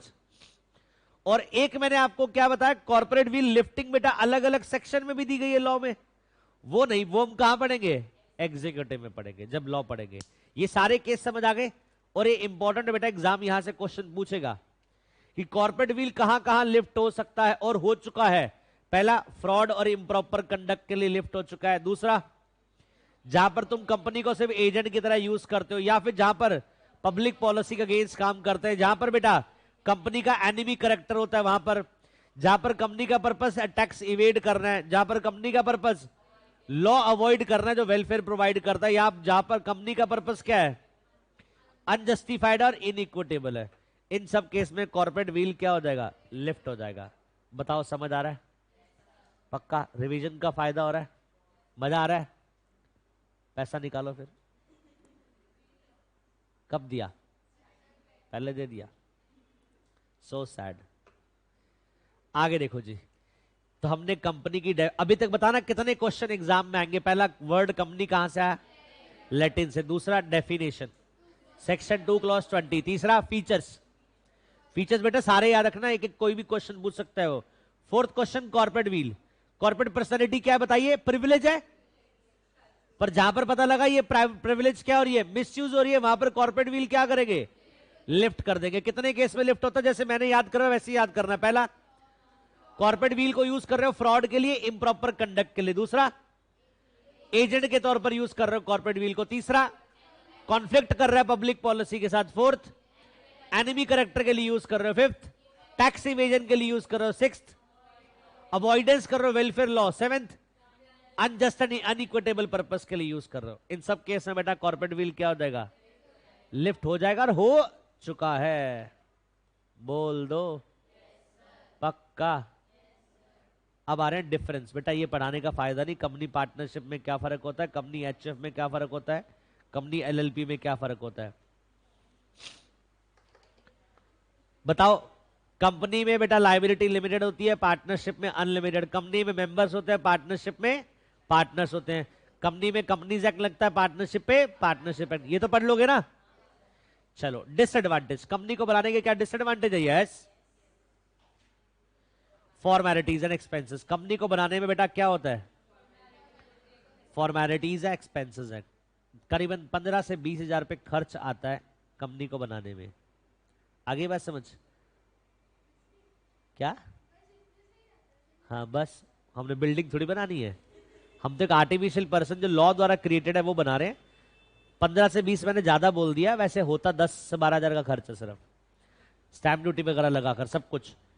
तो कंपनी को बनाना एक्सपेंसिव है। यही पार्टनरशिप बनानी हो, चाय का ठेला खोलना हो, मोमोज का दुकान लगाना हो तो, अरे बोलो, कोई ज्यादा कहां है, कोई फॉर्मेलिटी नहीं है भाई। लॉ की कोई फॉर्मेलिटी, कोई एक्सपेंस होगा क्या? कंपनी को बनाने के लिए तो बेटा फॉर्मेलिटी है, लॉ में लिखी गई है, एक्सपेंसेस है। प्रोप्राइटरशिप को बनाने के लिए कोई खर्चा नहीं है। और बेटा बेटर तरीका ये, कभी भी धंधा करो पहले क्या करो? प्रोप्राइटरशिप। ये नहीं कंपनी बना रहे हो पहले से। कंपनी में खर्च होते हैं बेटा। एक तो फॉर्मेलिटीज है कंपनी को बनाने की, एक्सपेंसिव है। फिर ईयरली खर्च होता है, सालाना बैलेंस शीट फाइल करनी पड़ती है, पीएनएल फाइल करना पड़ता है, ऑडिट करवाना पड़ता है, सीए को हायर करना पड़ता है, सीएस को हायर करना पड़ता है। सालाना 15 से 20 हजार वो चोट है। पार्टनरशिप प्रोप्राइटरशिप बनाया तो कोई खर्चा नहीं है। मेरी बात समझ रहे हो? शुरुआत में ऑलवेज गो फॉर प्रोप्राइटरशिप, बाद में आप क्या कर सकते हो? एक्सपेंशन के लिए कंपनीज बना लो। आप शुरुआत में हमेशा, जैसे मैंने भी आशीष अरोड़ा क्लासेस पहले प्रोप्राइटरशिप में चलाई, अब जाकर बेटा पिछले 3 साल से मैंने क्या बना ली इसको? कंपनी। अब सारा कुछ कंपनी के नाम से कर रहा हूं, कंपनी की वैल्यूएशन क्रिएट कर रहा हूं, कंपनी की चीजें क्रिएट कर रहा हूं। धीरे धीरे कंपनी को एक्सपैंड करूंगा, क्योंकि मुझे अपने आप को एक्सपैंड नहीं करना। किसको एक्सपैंड करना है? आप जितने भी ब्रांड्स देखो, ब्रांड एक्सपैंड होते हैं, ना कि इंडिविजुअल एक्सपैंड होता है। क्यों? इंडिविजुअल तो आज है कल ना हो, बट ब्रांड रहेगा ना। कल को मैं रहूं ना रहूं, ब्रांड तो रहेगा हमेशा। तो कंपनी को बनाने का सबसे डिसएडवांटेज क्या है? कंपनी में फॉर्मेलिटीज है as well as Sneha. Companies को बनाने के क्या है? फॉर्मेलिटीज और क्या है? कुछ एक्सपेंस। दूसरा, कंपनी में कुछ डिस्क्लोजर देने पड़ते हैं yearly, balance sheet, PNL disclose करना पड़ता है, एनुअल रिटर्न डिस्क्लोज करनी पड़ती है। प्रोप्राइटरशिप में ऐसे कोई डिस्क्लोजर नहीं होते। अच्छा, कंपनी में ओनरशिप मैनेजमेंट दोनों अलग अलग चलता है, प्रोप्राइटरशिप में दोनों एक चलता है। कंपनी में सोशल रिस्पॉन्सिबिलिटी होती है, टूवर्ड सोसाइटी आपकी कुछ रिस्पॉन्सिबिलिटी होती है, बट प्रोप्राइटरशिप में नहीं होती है ऐसी कोई रिस्पॉन्सिबिलिटी। कंपनी के ऊपर फ्लैट 25% का टैक्स बर्डन आता है।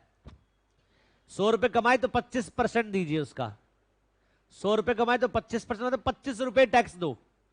इंडिविजुअल के ऊपर, प्रोप्राइटर के ऊपर पता है कितना टैक्स आता है? 2.5 लाख तक कोई टैक्स नहीं। अगर आप सालाना कितना कमाते हो? 2.5 लाख तक कोई टैक्स नहीं है। 2.5 लाख से 5 लाख तक कमाते हो तो 5%, 5 लाख से 10%, 10 लाख तक कमाते हो 20%, 20 लाख से ऊपर कमा रहे हो 30%। ऐसे टैक्सेबिलिटी स्लैब्स रेट बनी है। और कंपनी में क्या है? फ्लैट 25%। आपको लगता ज्यादा है? बहुत ज्यादा है। 1/4 आप क्या कर रहे हो? टैक्स पे कर रहे हो। बदले मिल क्या रहा है? कुछ भी नहीं। सरकार क्या दे रही है? पोल्यूशन AQI 500 पहुंच चुका कल, एयर क्वालिटी इंडेक्स, सांस लेने में दिक्कत हो रही है। क्यों? अरे बोलो। ऐसे चलता रहा, थोड़ी देर में ऑक्सीजन की खत्म हो जाएगी। यहां पर हम ऑक्सीजन मास्क लगा के चलेंगे। अभी तो नॉर्मल 10 रुपए वाला मास्क लगाते हैं हम। बाद में कौन से मास्क लगाएंगे? Oxygen mask. साथ में सिलेंडर होगा हमारे पास, और सिलेंडर ले लेकर ऑक्सीजन मास्क लेकर चलेंगे। फिर जहां खत्म हो जाएगा वहां पर क्या करेंगे? रिफिल करवाएंगे उसको। ये हाल हो जाएगा। यही तो रीजन है बेटा। बड़े शहरों में लाइफस्टाइल क्या है? पैसा तो कमाया जा रहा है बड़े शहरों में, पर लाइफस्टाइल बड़ा गंदा है। यहां पर पैसा तो है, बट प्रॉब्लम क्या है बड़े शहरों की? यही प्रॉब्लम है। पॉपुलेशन ज्यादा है, पोल्यूशन ज्यादा है, हर लेवल पर मिलावट है। और यही छोटे जो शहर में, सिटी में होते हैं, वो क्या होता है, थोड़े से उनका लाइफस्टाइल हमसे बेटर है, तो उनकी लाइफ भी क्या होती है? हमसे बेटर होती है। हमारे यहाँ तो पता नहीं लगता, कोई कभी भी निकल लेता है। बड़े बड़े सेलिब्रिटी देखो कितनी कम एज में चले गए। लाइफस्टाइल अच्छा करना पड़ेगा। डिटेल्ड वाइंडिंग अप, कंपनी को वाइंड अप करना है, खत्म करना है, तो बेटा उसका प्रोसीजर क्या है? डिटेल्ड है। यही प्रोप्राइटरशिप को मारना है, तो बेटा बहुत आसान है। बोल दो पक्का। कंपनी लॉ की जर्नी देखो बेटा। पहला कंपनीज एक्ट 1850 में आया था। नहीं, ये देखो, सबसे पहले जॉइंट स्टॉक कंपनीज एक्ट 1844 आया इंग्लैंड में। फिर फर्स्ट कंपनीज एक्ट जो पास हुआ इंडिया में, वो कौन सा हुआ? 1850। और आफ्टर इंडिपेंडेंस जो पहला एक्ट बना, वो कंपनीज एक्ट 1956 था। और उसके बाद जो करंटली चल रहा है, वो कौन सा है? Companies act 2013। याद करने वाला जो है मैं बता देता हूं। कंपनीज एक्ट 1956 आया 1 अप्रैल 1956 में, सॉरी। और इस एक्ट में करीबन 658 सेक्शन थे और 15 स्केड्यूल थे। कितने सेक्शन बेटा? 658 सेक्शन और स्केड्यूल कितने? 15। अरे बोलो, 658 सेक्शन और 15 कितने हैं? स्केड्यूल। और इसके बाद बेटा क्या हुआ? ये एक्ट बेटा चलता रहा और बाद में जाकर सरकार ने इस एक्ट को क्या कर दिया? अमेंड कर दिया। और कौन सा एक्ट ले आए? कंपनीज एक्ट 2013 ले आए। और कंपनीज एक्ट 2013 में टोटल 470 सेक्शन है। कितने सेक्शन है? कहां लिखा गया बताइए?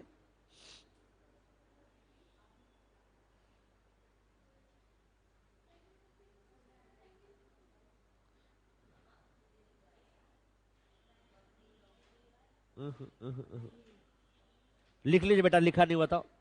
कंपनीज एक्ट में टोटल सेक्शन कितने हैं? 470 सेक्शन है, 29 चैप्टर्स में लिखे गए हैं, प्लस 7 स्केड्यूल्स है। जितनी बात बता रहा हूं उतनी पढ़नी, बाकी नहीं पढ़नी बेटा। अच्छा, कंपनीज एक्ट 1956 में बताओ कितने सेक्शन थे? 658। और कंपनीज एक्ट 2013 में कितने? 470। और कितने चैप्टर्स है? 29। और कितने स्केड्यूल है? 7 स्केड्यूल्स है। ठीक है जी, आगे बढ़े। फिर 658 वो नहीं याद करना। अब सेक्शन 1 पढ़ रहे हैं बेटा कंपनीज एक्ट का, इसको इंपॉर्टेंट मार्क कर लो। सेक्शन 1 पढ़ रहे हैं कंपनीज एक्ट का। सेक्शन 1 में सबसे पहला बताएगा टाइटल। इस एक्ट का टाइटल क्या है? Companies act 2013। ये एक्ट कहां पर लगता है? होल ऑफ इंडिया पे। और ये एक्ट के प्रोविजन कहां एप्लीकेबल है? इन कंपनीज के ऊपर एक्ट लगेगा। हाँ जी, सबसे पहली बात, इस एक्ट का टाइटल क्या है? Companies act 2013। ये एक्ट लगता कहां पर है? Whole of India. तीसरी बात, इस एक्ट के प्रोविजन किसके ऊपर एप्लीकेबल है? पहला, उन कंपनीज के ऊपर एप्लीकेबल है which are incorporated under this act और प्रीवियस कंपनी लॉ। जो कहां बनी है? करंट एक्ट में। दिस एक्ट मतलब करंट एक्ट में या फिर प्रीवियस कंपनीज एक्ट में। जो भी कंपनीज क्या बनी, करंट एक्ट में या प्रीवियस कंपनीज एक्ट में, उसके ऊपर ही एक्ट लगेगा बेटा। दूसरा, जो इंडिया में इंश्योरेंस कंपनीज है बेटा, क्या है? इंश्योरेंस कंपनी के ऊपर भी एक्ट लगेगा ये। अच्छा, इंश्योरेंस कंपनी के ऊपर इंडिया में इंश्योरेंस एक्ट 1938 लगता है, याद रखना।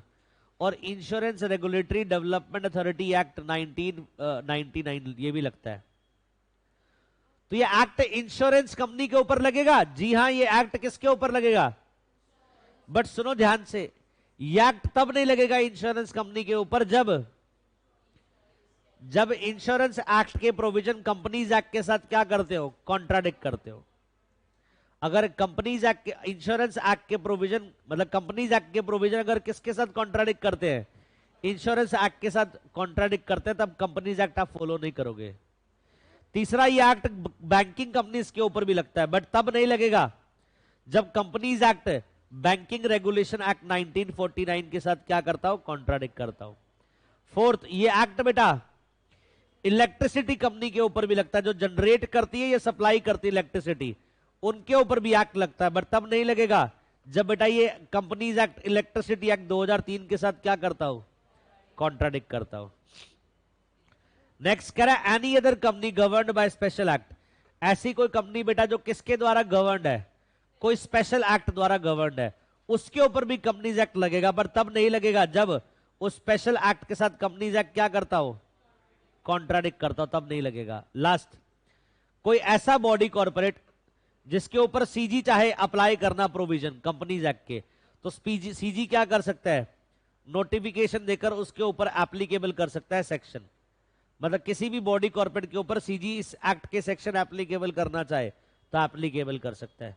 तो मुझे बताइए एप्लीकेबिलिटी किन कंपनीज के ऊपर आ रही है, 6 कंपनीज के ऊपर आ रही है। पहला नहीं, पहला क्या है, ऐसी कंपनी जो कंपनीज एक्ट 2013 करंट एक्ट में बनी या फिर प्रीवियस एक्ट में बनी, पहला उस वहां पर कंपनीज एक्ट की एप्लीकेबिलिटी आती है। दूसरा, कंपनीज एक्ट की एप्लीकेबिलिटी इंश्योरेंस एक्ट के ऊपर आती है, provided that companies act insurance act के साथ कॉन्ट्राडिक्ट ना करता हो। तीसरा, कंपनीज एक्ट बैंकिंग कंपनी के ऊपर भी लगता है, again provided that companies act banking act के साथ कॉन्ट्राडिक्ट ना करता हो। Next, companies act electricity companies पे भी लगता है, provided that companies act electricity act के साथ कॉन्ट्राडिक्ट ना करता हो। नेक्स्ट, कंपनीज एक्ट बेटा उन कंपनीज पर भी लगता है जो गवर्न्ड बाय स्पेशल एक्ट है, जो किसके द्वारा गवर्न्ड है, special act, provided that companies act उन स्पेशल एक्ट के साथ कॉन्ट्राडिक्ट ना करता हो। और लास्ट, कंपनीज एक्ट की एप्लीकेबिलिटी उन बॉडी कॉर्पोरेट पे भी आती है जो बॉडी कॉर्पोरेट कौन स्पेसिफाई करेगा, सीजी। सच बताना बच्चों, समझ आया, याद हो रही जितनी बातें बताई, पक्का? तो बेटा सेक्शन 1 की क्या खत्म हो गई, एप्लीकेबिलिटी। फायदा लग रहा है कुछ? अब हम क्या पढ़ेंगे बेटा, टाइप ऑफ कंपनीज पढ़ेंगे। क्या पढ़ेंगे, टाइप ऑफ कंपनीज। चलिए बेटा, कंपनीज कितने तरह की होती है, देखो बेटा, प्राइवेट, पब्लिक और ओपीसी। इसके अलावा non profit organisation, government company, foreign company, holding subsidiary company, associate company, investment company, producer company, Nidhi company, dormant company और एनबीएफसी। इतनी सारी कंपनीज पढ़नी है। हाँ, ये सारी कंपनीज पढ़ेंगे हम 1 बाय 1, ठीक है जी। सबसे पहली कंपनी पढ़ते हैं बेटा, कौन सी है, प्राइवेट कंपनी। सेक्शन 2 क्लॉज 68 में दी गई है प्राइवेट कंपनी की डेफिनेशन। क्या बोला गया प्राइवेट कंपनी? प्राइवेट कंपनी वो है जिसके आर्टिकल में 3 बातें लिखी है। पहला, इसके ऊपर रिस्ट्रिक्शन है शेयर ट्रांसफर की। प्राइवेट कंपनी के आर्टिकल में क्या लगी है, रिस्ट्रिक्शन लगी है किसकी, शेयर ट्रांसफर की। दूसरा, प्राइवेट कंपनी के आर्टिकल में लिमिट लगी है नंबर ऑफ मेंबर की, इसके मेंबर कितने होंगे, बस 200। आगे प्रोवाइजो देखो, वेयर 2 और मोर पर्सन होल्ड्स 1 और more share in a company jointly, they shall for the purpose of this clause be treated as single member. अब एक बात सुनो बेटा, अगर कंपनी में जॉइंट शेयर होल्डर है, क्या है, तो उस जॉइंट शेयर होल्डर को क्या मानेंगे, सिंगल मेंबर मानेंगे, 2 नहीं मानेंगे। अगर कंपनी में कौन है बताइए, जॉइंट शेयर होल्डर है, तो जॉइंट शेयर होल्डर को हम क्या नहीं मानेंगे, जॉइंट नहीं मानेंगे, हम सिंगल मानेंगे। प्रोवाइडेड फर्दर दैट, कह रहा है जो कंपनी के एम्प्लॉयमेंट में है, मतलब जो कंपनी के एम्प्लॉय हैं, साथ में मेंबर भी है, शेयर भी होल्ड करते हैं, या फिर जो कंपनी के एम्प्लॉय थे पहले, आज नहीं है, पहले थे और मेंबर भी थे, बट एम्प्लॉयमेंट तो खत्म हो गया, बट आज भी वो क्या है, मेंबर है, बट उनको भी क्या नहीं करना, काउंट नहीं करना। कुल मिलाकर वो ये कहना चाह रहा है, जो प्रेजेंट एम्प्लॉय जो मेंबर हैं जिनके पास शेयर्स हैं, दूसरा वो पास्ट एम्प्लॉय जो मेंबर है जिनके पास शेयर्स है, इन दोनों को भैया क्या नहीं करना, 200 में काउंट नहीं करना, इन दोनों को क्या नहीं करना, 200 की लिमिट में काउंट नहीं करना। बोल दो। और लास्ट बात, प्रोहिबिट्स। प्राइवेट कंपनी प्रोहिबिशन है बेटा, ये इनविटेशन नहीं दे सकती पब्लिक को फॉर सब्सक्रिप्शन ऑफ सिक्योरिटी। ये पब्लिक को इनवाइट नहीं कर सकती कि मेरी सिक्योरिटीज खरीद लीजिए। ये तीन बातें जिस कंपनी के आर्टिकल में लिखी होती है वो कंपनी कौन सी है? प्राइवेट कंपनी है। पहला क्वेश्चन एग्जाम में जो आ सकता है बेटा वो है डेफिनेशन। प्राइवेट कंपनी कहां डिफाइंड है? Section 2 clause 68। दूसरा, प्राइवेट कंपनी के आर्टिकल में पहली बात क्या लिखी होती है? रिस्ट्रिक्शन। रिस्ट्रिक्शन किस चीज के ऊपर? Transfer of shares. Share transfer के ऊपर रिस्ट्रिक्शन है। दूसरा, इसके ऊपर लिमिट है। लिमिट किसके ऊपर है? Number of member. इसके मेंबर कितने होंगे? 200। इसके मेंबर कितने होंगे? 200। अच्छा, तीसरी बात, अगर बेटा ज्वाइंट शेयर होल्डर है तो उसको क्या मानना है? सिंगल मेंबर मानना है। तीसरी बात, प्रेजेंट एम्प्लॉय पास्ट एम्प्लॉय दोनों को क्या नहीं करना? 200 के लिमिट में काउंट नहीं करना। लास्ट, इसके आर्टिकल में क्या है? प्रोहिबिशन है कि हम क्या नहीं करेंगे? इनविटेशन नहीं देंगे पब्लिक को फॉर सब्सक्रिप्शन ऑफ सिक्योरिटीज। आ रही बात समझ? पक्का? चलिए बेटा, ओवर हो गया प्राइवेट कंपनी की डेफिनेशन। याद हो गई बेटा? कैसे चल रही पढ़ाई आप लोगों की? एग्जाम पास आ रहे हैं? डर लग रहा है? बहुत ज्यादा लग रहा है? Same year. हम लोगों को भी डर लगता है जब आपके एग्जाम आते हैं। हंस रहे हो तुम? अरे नहीं भैया, जब आप लोगों के एग्जाम आते हैं और आप लोग का जब रिजल्ट आता है तो उतना ही डर हमें भी होता है। तुम चाहे जितना मर्जी हमें ना पसंद कर लो, पर हम तुम्हें हमेशा पसंद करते रहेंगे। क्यों? क्योंकि हमारा तुम्हारे साथ इमोशनल, फाइनेंशियली, हर चीज के साथ अटैचमेंट है। हम चाहते हैं हर बच्चा क्या हो? पास हो, अच्छे मार्क्स के साथ पास हो। देखो, तुम्हारे माँ बाप, तुम्हारा सारे रिलेटिव की उम्मीदें होती है कि जहां कोचिंग में पढ़ रहा है बच्चा वहां से क्या हो जाए? पास हो जाए। तो हम कितना बर्डन हमारे कंधों पर लेकर चलते हैं। क्यों? बाहुबली, है ना? ये फैक्ट है। जैसे एग्जाम के दिन आते हैं ना, एग्जाम के दिन आते हैं तो थोड़ा सा डिस्टरबेंस हो जाती नींद में। वैसे तो मस्त सोता हूं मैं, मस्त एकदम, खराटे वराटे लेकर, कोई चिंता नहीं होती। पर जैसे एग्जाम पास आते हैं तुम देखना हमारी जो पढ़ाने की जो स्पीड है बढ़ जाती है। देखो, अगर मेरा शेड्यूल देखोगे बेटा, मैं अभी एग्जीक्यूटिव रिवीजन करवा रहा हूं। कायदे से मेरी जिम्मेवारी, ऑब्लिगेशन वही खत्म हो जाती है जब मैंने क्या करवाया? पहले 4 महीने 5 महीने सिलेबस कराओ, फिर एग्जाम में रिवीजन करवाओ। एग्जी की रिवीजन चल रही है, सीए वाले बोलते हैं हमें रिवीजन कराओ, उनकी रिवीजन कराई। आप ईईटी वालों की आपकी रिवीजन चल रही है, उधर प्रोफेशनल वालों की रिवीजन चल रही है। कुल मिलाकर अब पूरा टाइम बस क्या चलता है? रिवीजन। नॉर्मल डे से ज्यादा पैक शेड्यूल अभी है हमारा। कायदे से हमारा टाइम क्या होता है? रेस्ट करने का होता है, ताकि अगले सेशन से पहले हम क्या हो? फ्री माइंड के साथ आए और आपको पढ़ाएं फिर नए बैच में। बट हम उसमें भी रेस्ट नहीं लेते। क्यों? क्योंकि आप लोग की रिवीजन हो जाए। तो ऐसा नहीं है आप लोग के एग्जाम है, आप लोग के एग्जाम के साथ आपके माँ बाप के भी एग्जाम है, वो भी परेशान होते हैं। और उससे ज्यादा परेशान क्या होते हैं? हम परेशान होते हैं, घर में भी और ऑफिस में भी, कि आप लोग के एग्जाम अच्छे से हो जाए, अच्छे से पास हो जाओ, मार्क्स ले। इसमें हमारा हर चीज जुड़ी हुई है। देखो, अच्छे मार्क्स लाओगे तो क्या है? हमारी ही थोड़ी सी क्या करोगे? तारीफ करोगे 2 जगह जाकर, थोड़ी सी, है ना? तो कहने का मतलब हमारा हर तरह से, एक बेटा इतने टाइम से पढ़ रहे हैं, इमोशनली अटैचमेंट है। एक सॉफ्ट कॉर्नर है बच्चे के लिए कि भाई मेरा स्टूडेंट है तो क्या होना चाहिए? पास होना चाहिए, अच्छे मार्क्स के साथ, अच्छी नॉलेज के साथ। एक सॉफ्ट कॉर्नर है, चाहे आप अंदर से कुछ मर्जी बोल लो। दूसरी बात, फाइनेंशियल फैक्टर भी है भाई। आप लोग के पैसे लिए तो हमारी जिम्मेवारी बनती है। आप लोग के प्रति उतनी संवेदनशील से हम क्या करें? पढ़ाए।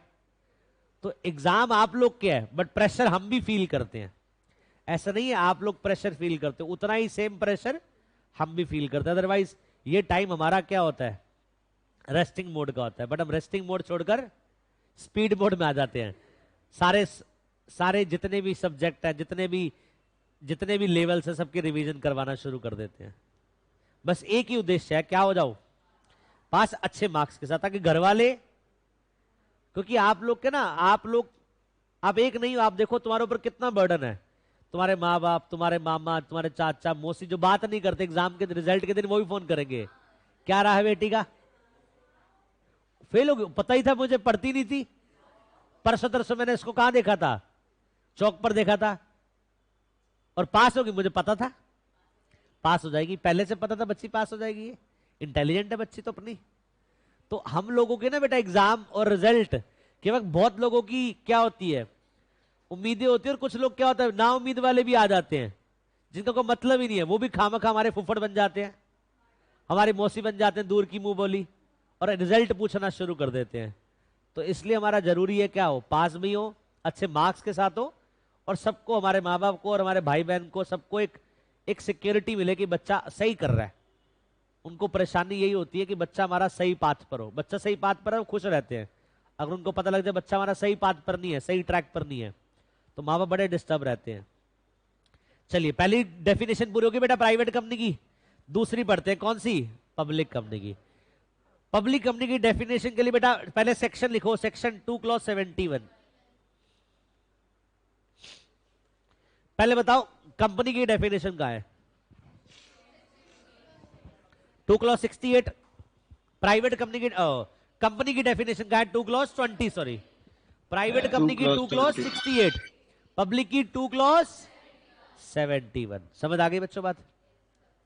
पब्लिक कंपनी का मतलब क्या, public company means a company, public company का मतलब ऐसी company which is not a private. वाह, जो प्राइवेट नहीं है, जो पब्लिक है, जो मेल नहीं है वो फीमेल है, जो फीमेल नहीं है वो मेल है। अब एक्सेप्ट एक और जेंडर भी आ गया, वो भी नहीं है। तो जो प्राइवेट नहीं है वो क्या है, पब्लिक है। अच्छा, प्राइवेट कौन थी जिसके आर्टिकल में रेस्ट्रिक्शन, लिमिटेशन, प्रोहिबिशन। ये रेस्ट इन पीस नहीं है, आरएलपी है ये, रेस्ट्रिक्शन, लिमिटेशन, प्रोहिबिशन। जिसके आर्टिकल में ना तो कोई रिस्ट्रिक्शन, ना कोई लिमिटेशन, ना कोई प्रोहिबिशन, वो बन गई कौन सी कंपनी, पब्लिक। दूसरा, एक ऐसी कंपनी जो सब्सिडरी कंपनी है, ठीक है जी, of a company shall be deemed to public company. एक ऐसी कंपनी जो क्या है, सब्सिडरी कंपनी है पब्लिक की, वो भी क्या मानी जाएगी, सब्सिडरी कंपनी मानी जाएगी। क्या मानी जाएगी, सब्सिडरी कंपनी मानी जाएगी। सुनो ध्यान से, एक ए लिमिटेड है, एक बी प्राइवेट लिमिटेड है।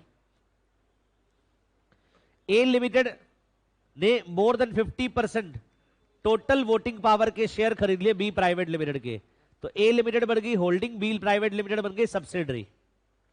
ए लिमिटेड बन गई होल्डिंग, बी प्राइवेट लिमिटेड बन गई सब्सिडरी। लॉ कहता है बेटा ये सब्सिडरी कंपनी भी क्या मानी जाएगी, पब्लिक कंपनी मानी जाएगी। याद रहेगा। तो एक तो पब्लिक कंपनी कौन सी है, जो प्राइवेट नहीं है। दूसरा, जो पब्लिक कंपनी की क्या है, सब्सिडरी है। क्या है, सब्सिडरी है, उसको भी हम क्या बोलेंगे, पब्लिक कंपनी बोलेंगे। आगे बात समझ। पहली बात, जो प्राइवेट नहीं है वो पब्लिक है। दूसरा, जो पब्लिक कंपनी की सब्सिडरी है वो भी क्या है, पब्लिक है। तीसरा बेटा ओपीसी। ओपीसी का बेटा सेक्शन बताओ, 2 क्लॉज 62। याद रखना बेटा, 2 क्लॉज 62। प्राइवेट था 2 क्लॉज 68, पब्लिक में था 2 क्लॉज 71, ओपीसी में 2 क्लॉज 62। ओपीसी बेटा एक ऐसी कंपनी जिसमें एक ही पर्सन होता है एज ए मेंबर, बस। ओपीसी एक ऐसी कंपनी जिसमें सिर्फ कितने पर्सन है, एक पर्सन एज ए मेंबर है। नेक्स्ट, एक कंपनी ऐसी भी है जो बेटा चैरिटेबल ऑब्जेक्ट के लिए बनी। बताओ कौन सा सेक्शन, सेक्शन 8। इसका ऑब्जेक्टिव प्रॉफिट कमाना है, नॉन प्रॉफिट है, इसलिए इसको क्या बोलते हैं, नॉन प्रॉफिट ऑर्गेनाइजेशन। एक पर्सन और एक एसोसिएशन ऑफ पर्सन जो रजिस्टर्ड है और जिसको लाइसेंस मिला है कहां पर, सेक्शन 8 में, हैज इन इट्स ऑब्जेक्ट, ये कंपनी ऐसी जिसका ऑब्जेक्ट क्या हो सकता है, promotion of commerce, art, science, sports, education, research, social welfare, religion, charity, protection of environment और एनी सच अदर ऑब्जेक्ट। इसमें से कोई भी एक ऑब्जेक्ट हो सकता है नॉन प्रॉफिट ऑर्गेनाइजेशन का। दूसरा, जो भी बेटा प्रॉफिट आएगा ये कंपनी क्या करेगी, अप्लाई करेगी प्रॉफिट को कहां पर, इन प्रमोटिंग द ऑब्जेक्ट। जो भी प्रॉफिट कमाएंगे दोबारा से क्या करेंगे, उसी ऑब्जेक्ट को प्रमोट करने के लिए लगाएंगे, और उस प्रॉफिट को घर लेकर नहीं जाएंगे, मतलब डिविडेंड नहीं बांटेंगे। तीन बातें याद रखना बेटा नॉन प्रॉफिट ऑर्गेनाइजेशन के लिए। पहली, इनका ऑब्जेक्टिव क्या है, प्रमोट करना commerce, art, science, sports, religion, charity, protection of environment, social welfare और एनी अदर ऑब्जेक्ट, ये ऑब्जेक्ट होगा। दूसरा, प्रॉफिट को दोबारा क्या करना है, उसी ऑब्जेक्ट में प्रमोट करने के लिए लगाना है। तीसरा, डिविडेंड नहीं पे करना। जो एंटिटी ये तीन कंडीशन फुलफिल कर दे वो क्या है, नॉन प्रॉफिट ऑर्गेनाइजेशन है। बोल दो पक्का, आगे बढ़े। नेक्स्ट कंपनी कौन सी है, गवर्नमेंट कंपनी। गवर्नमेंट कंपनी कौन सी बेटा, ऐसी company in which note less than 51% of paid up share capital. Note less than का मतलब क्या होता है? मिनिमम। नोट लेस देन का मतलब क्या होता है? Minimum 51% paid up share capital और उससे ज्यादा की कैपिटल अगर मान लीजिए किसके पास है?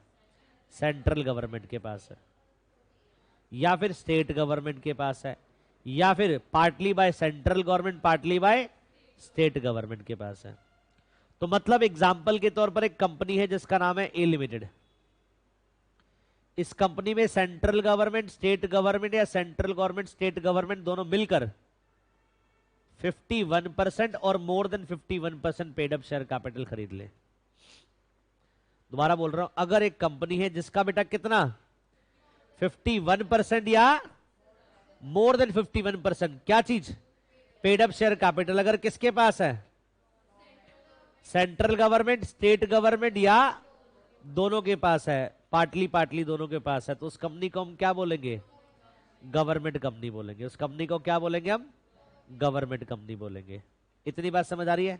तो गवर्नमेंट कंपनी कौन सी कंपनी है बताओ? एक ऐसी कंपनी जिसमें 51% या उससे ज्यादा की कैपिटल किसके पास है? या तो सेंट्रल गवर्नमेंट के पास, या स्टेट गवर्नमेंट के पास, या फिर पार्टली सेंट्रल पार्टली स्टेट के पास, दोनों के पास है। इंक्लूड्स, एक और बात याद रखना, उस गवर्नमेंट की कोई सब्सिडरी कंपनी है तो वो भी गवर्नमेंट कंपनी मानी जाएगी।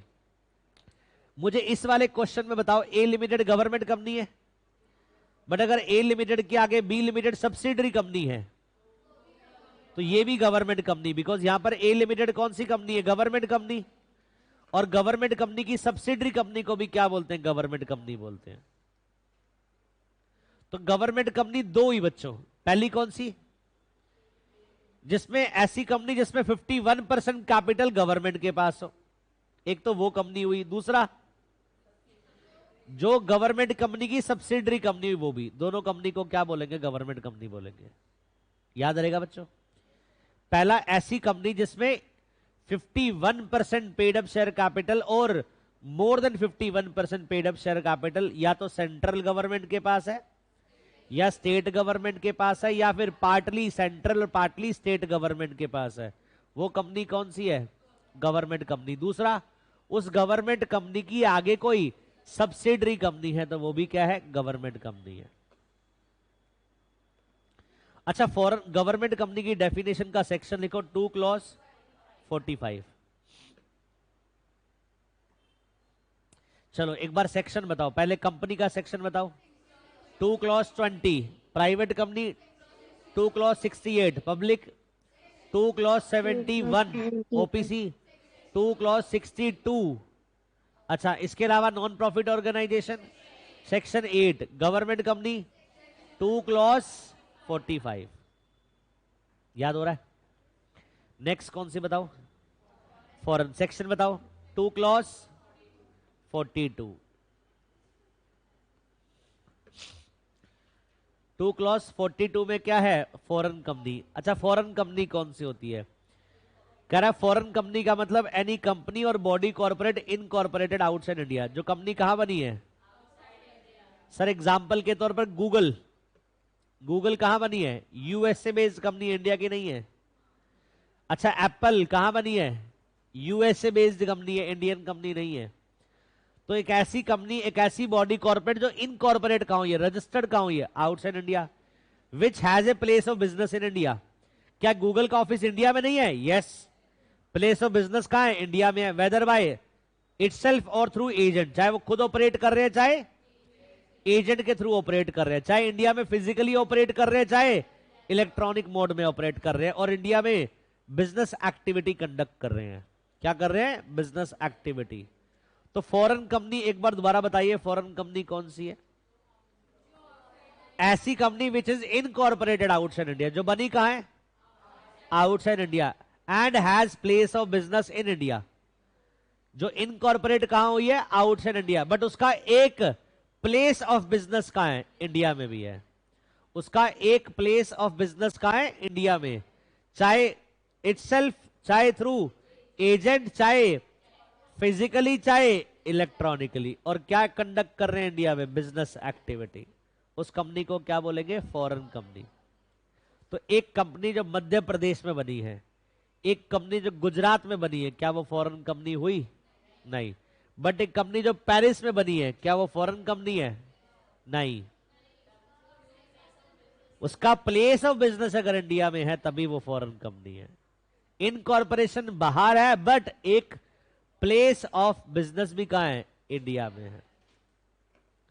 समझ आ रही है बच्चों बात? अच्छा, एसोसिएट कंपनी से पहले मैं दो कंपनी और पढ़ा दूं, होल्डिंग एंड सब्सिडरी, फिर मैं एसोसिएट पढ़ाऊंगा, बिकॉज उसके बाद समझ आएगी आपको। वो पढ़ाऊं पहले होल्डिंग सब्सिडरी, फिर मैं एसोसिएट पढ़ाऊंगा। होल्डिंग कंपनी कौन सी होती है? जो सेक्शन 2 क्लॉज 46 में गिवन है। और सब्सिडरी कंपनी वो होती है जो सेक्शन 2 क्लॉज 87 में गिवन है। तो होल्डिंग कंपनी का सेक्शन बताओ। 2 क्लॉज 46 और सब्सिडरी का सेक्शन बताओ 2 क्लॉज 87। चलो जी पढ़ते हैं होल्डिंग सब्सिडरी का।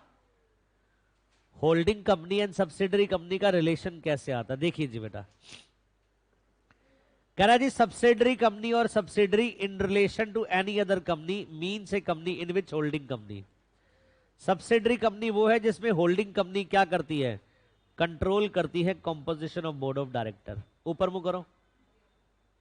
अगर एक ए लिमिटेड कंपनी है, एक बी लिमिटेड कंपनी है, और अगर एक ए लिमिटेड कंपनी कंट्रोल कर रही है composition of board of director of B limited, A limited company, दोबारा बोल रहा हूं, अगर क्या करती है? कंट्रोल करती है। क्या करती है? किसका कंट्रोल करती है? बी लिमिटेड की बोर्ड ऑफ डायरेक्टर की कॉम्पोजिशन का। तो ये कंपनी होल्डिंग कंपनी है और जो बी लिमिटेड है वो सब्सिडरी कंपनी है। समझ आई बात? तो अगर मान लीजिए ए लिमिटेड क्या कर रही है? कंट्रोल कर रही है composition of board of director किसका? बी लिमिटेड का। तो बेटा A limited holding company, B limited क्या है? Subsidiary company. अब कब माना जाएगा वो ये कॉम्पोजिशन कंट्रोल कर रही है? अगर बी लिमिटेड के जो डायरेक्टर्स हैं, अगर बी लिमिटेड के जो डायरेक्टर्स हैं इनकी अपॉइंटमेंट या फिर इसका रिमूवल, या तो ऑल डायरेक्टर्स का या मेजॉरिटी ऑफ डायरेक्टर्स का। मेरे पास जगह नहीं बची तो मैंने शॉर्ट में लिख दिया। वहां पर एमडी का मतलब मैनेजिंग डायरेक्टर नहीं है, वहां पर एमडी का मतलब क्या है? मेजॉरिटी ऑफ डायरेक्टर है। दोबारा बता देता हूं, अगर A limited company B limited company के डायरेक्टर्स को या तो अपॉइंट करने की पावर रखती है या फिर रिमूव करने की पावर रखती है। अगर ए लिमिटेड के पास बी लिमिटेड के डायरेक्टर को अपॉइंट करने की पावर है या फिर रिमूव करने की पावर है, समझ आई बात? तो माना जाएगा कि ए लिमिटेड कंट्रोल करती है बोर्ड ऑफ डायरेक्टर की कॉम्पोजिशन को। किसके? बी लिमिटेड के। बोलो बात समझ आ रही है? दोबारा बता रहा हूं, अगर ए लिमिटेड क्या कर रही है? कंट्रोल कर रही है। बोलो, ए लिमिटेड अगर क्या कर रही है? कंट्रोल कर रही है किसका? बी लिमिटेड की composition of board of director का। अगर ए लिमिटेड कंट्रोल कर रही है बी लिमिटेड के बोर्ड ऑफ डायरेक्टर की कॉम्पोजिशन का, तो ए लिमिटेड कौन सी कंपनी है? Holding company. और बी लिमिटेड कौन सी कंपनी है? सब्सिडरी कंपनी है। ए लिमिटेड कौन सी कंपनी है? होल्डिंग कंपनी है। बी लिमिटेड कौन सी है? सब्सिडरी कंपनी है। या फिर ए लिमिटेड क्या कर रही है? एक्सरसाइज कर रही है, कंट्रोल कर रही है more than 1/2 of total voting power. मतलब ए लिमिटेड अगर बी लिमिटेड के, अगर ए लिमिटेड किसके? बी लिमिटेड के क्या कर रही है? कंट्रोल कर रही है मोर देन 1/2, मतलब मोर देन 50%। मोर देन 1/2 का मतलब क्या होता है? More than 50%। तो अगर ए लिमिटेड बी लिमिटेड के मोर देन 50% क्या है? टोटल वोटिंग पावर होल्ड करती है। क्या होल्ड करती है? Total voting power, either at its own, या तो खुद से या टुगेदर विद वन और मोर सब्सिडरी, या फिर अपनी सब्सिडरी के साथ। तो यहां पर बेटा ये कौन मानी जाएगी? होल्डिंग कंपनी, और ये क्या मानी जाएगी? Subsidiary company. ए लिमिटेड कौन सी कंपनी है? होल्डिंग कंपनी है उस केस में। बी लिमिटेड कौन सी है? सब्सिडरी कंपनी है। ये बात समझ आ रही है? पक्का? एक बार दोनों पॉइंट दोबारा पढ़िए बेटा।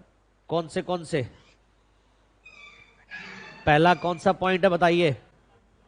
कंट्रोल द कॉम्पोजिशन पढ़ो। और दूसरा कौन सा है? एक्सरसाइज और होल्ड।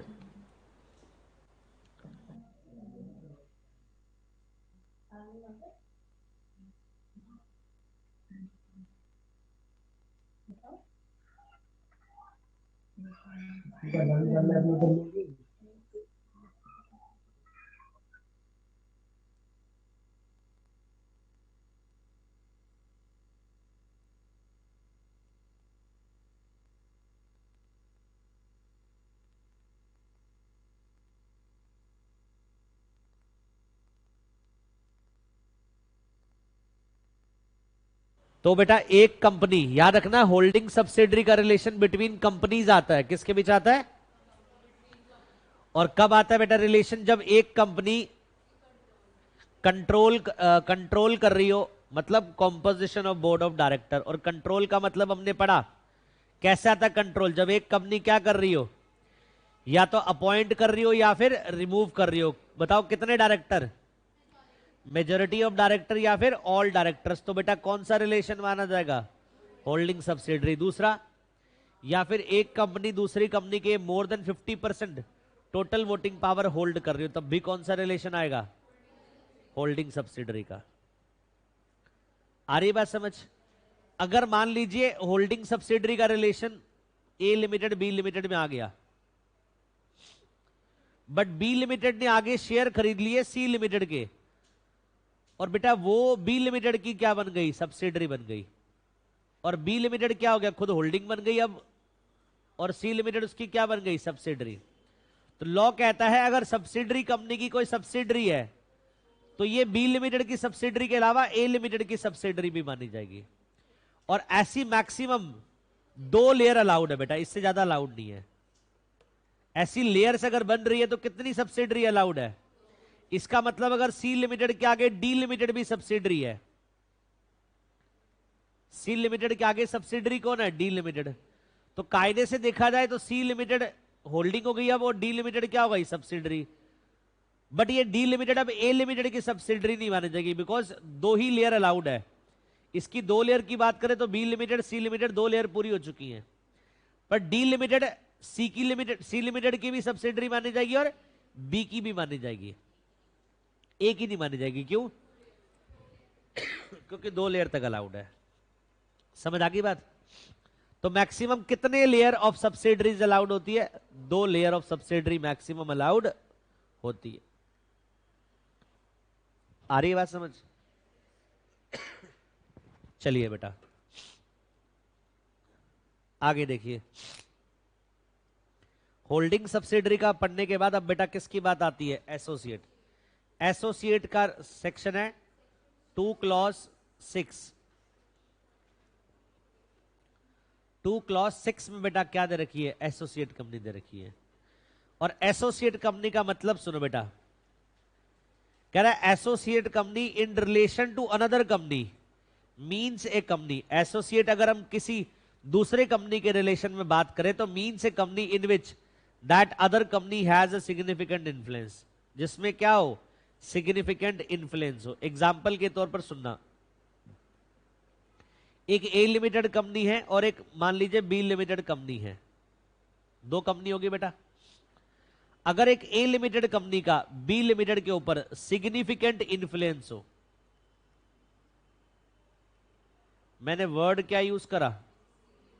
Significant influence. किसका? अगर ए लिमिटेड का किसके ऊपर? बी लिमिटेड के ऊपर क्या हो? सिग्निफिकेंट इन्फ्लुएंस हो। अब इसका मतलब क्या है? सुनो ध्यान से। अगर 20% या उससे ज्यादा की टोटल वोटिंग पावर ए लिमिटेड होल्ड करती है बी लिमिटेड में, मिनिमम बता रहा हूं, 20% है उससे ज्यादा, या फिर जो ये कंपनी है बेटा बी लिमिटेड, इसके बेटा जो बिजनेस डिसीजंस हैं वो ए लिमिटेड लेती है। इन दोनों में से कोई भी पावर अगर ए लिमिटेड के पास है तो माना जाएगा ए लिमिटेड का क्या है, सिग्निफिकेंट इन्फ्लुएंस है ओवर बी लिमिटेड। और जहां पर भी सिग्निफिकेंट इन्फ्लुएंस आ जाता है दूसरी कंपनी के ऊपर, वो एसोसिएट कंपनी मानी जाती है। दोबारा बताता हूं, हाँ मैक्सिमम 50% तक, वो भी बताता हूं पॉइंट वो वाला भी। दोबारा सुनना बच्चों, एक कंपनी जिसका नाम क्या बताइए, ए लिमिटेड, अगर उसका बी लिमिटेड के ऊपर बेटा सिग्निफिकेंट इन्फ्लुएंस हो, क्या वर्ड यूज करा मैंने, अगर एक एंटिटी का, एक कंपनी का दूसरी कंपनी के ऊपर क्या हो, सिग्निफिकेंट इन्फ्लुएंस।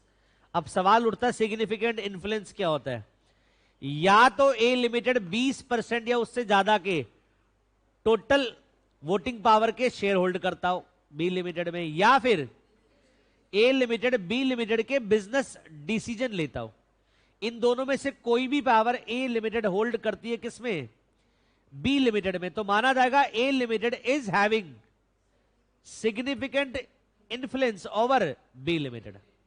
अगर ऐसा हुआ तो माना जाएगा ए लिमिटेड का बी लिमिटेड के ऊपर क्या है, सिग्निफिकेंट इन्फ्लुएंस है। और जब भी किसी का सिग्निफिकेंट इन्फ्लुएंस होता है तो बेटा वो एसोसिएट कंपनी है। बट वो कह रहा है सब्सिडरी नहीं होनी चाहिए, but which is not a subsidiary. वो एसोसिएट कंपनी जो है वो सब्सिडरी नहीं होनी चाहिए। इसका मतलब सुनो ध्यान से, इसका मतलब क्या है, अगर मैं बोलूं, सुनना ध्यान से, अगर मैं बोलूं कि ये ए लिमिटेड बी लिमिटेड में जो मिनिमम 20% मैंने लिखा है, इसको मैं 50% कर दूं कि 50% से ज्यादा ए लिमिटेड होल्ड करती है बी लिमिटेड में टोटल वोटिंग पावर का, तो आपको लगता है ए लिमिटेड बी लिमिटेड में होल्डिंग सब्सिडरी का रिलेशन आ जाएगा? ए लिमिटेड बी लिमिटेड में कौन सा रिलेशन आ जाएगा?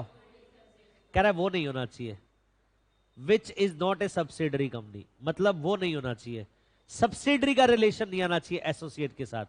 तो मतलब मिनिमम 20%, मैक्सिमम कहां तक जा सकता है, 50% तक जा सकता है, 50% से ऊपर नहीं होना चाहिए।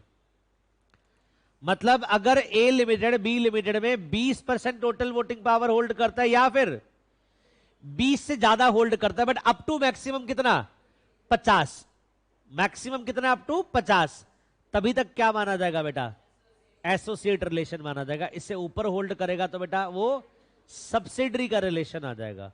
और हमने क्या पढ़ा बेटा, which is not a subsidiary company of the company having such influence, वो क्या नहीं होनी चाहिए, सब्सिडरी नहीं होनी चाहिए। इंक्लूड जॉइंट वेंचर, क्या हो सकती है, जॉइंट वेंचर हो सकती है।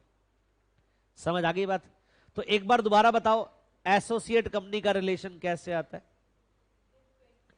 जब एक कंपनी का, यूनी बेटा याद करना, ऐसे याद करना, जब एक कंपनी का सिग्निफिकेंट इन्फ्लुएंस हो, जब एक कंपनी का क्या हो, सिग्निफिकेंट इन्फ्लुएंस हो ओवर अदर कंपनी, जब एक कंपनी का क्या हो, सिग्निफिकेंट इन्फ्लुएंस हो ओवर अदर कंपनी, तो बेटा वो रिलेशन कौन सा आएगा, एसोसिएट कंपनी वाला रिलेशन आएगा। कौन सा रिलेशन आएगा?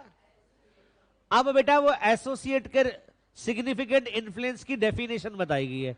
सिग्निफिकेंट इन्फ्लुएंस का मतलब क्या होता है, या तो 20% टोटल वोटिंग पावर आप होल्ड करते हो या फिर आप कंट्रोल करते हो business decision.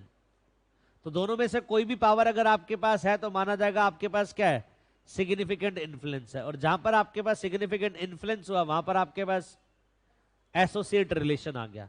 But which is not subsidiary, but क्या नहीं होना चाहिए, वो सब्सिडरी वाला रिलेशन नहीं होना चाहिए। बोलो बात समझ आ गई? अरे बोल दो, डन। तो बेटा ये हमने होल्डिंग सब्सिडरी के साथ क्या खत्म कर लिया, एसोसिएट का भी पढ़ लिया। एक बार बताओ कितनी कंपनीज पढ़ ली? सबसे पहले कौन सी पढ़ी? सबसे पहले कंपनी की डेफिनेशन पढ़ी, सेक्शन 2 क्लॉज 20। दूसरा प्राइवेट कंपनी, सेक्शन 2 क्लॉज 68। तीसरा public company, 2 clause 71। Fourth OPC, section 2 clause 62। Next NPO, section 8। Next government company 2 clause 45। Next, foreign company 2 clause 42। Government company 2 clause 45। Holding subsidiary 2 clause 46, 2 clause 87। Associate 2 clause 6। याद हो रहा है? अरे बोलो। Next आ रही बेटा small company, लिखो बेटा सेक्शन 2 क्लॉज 85।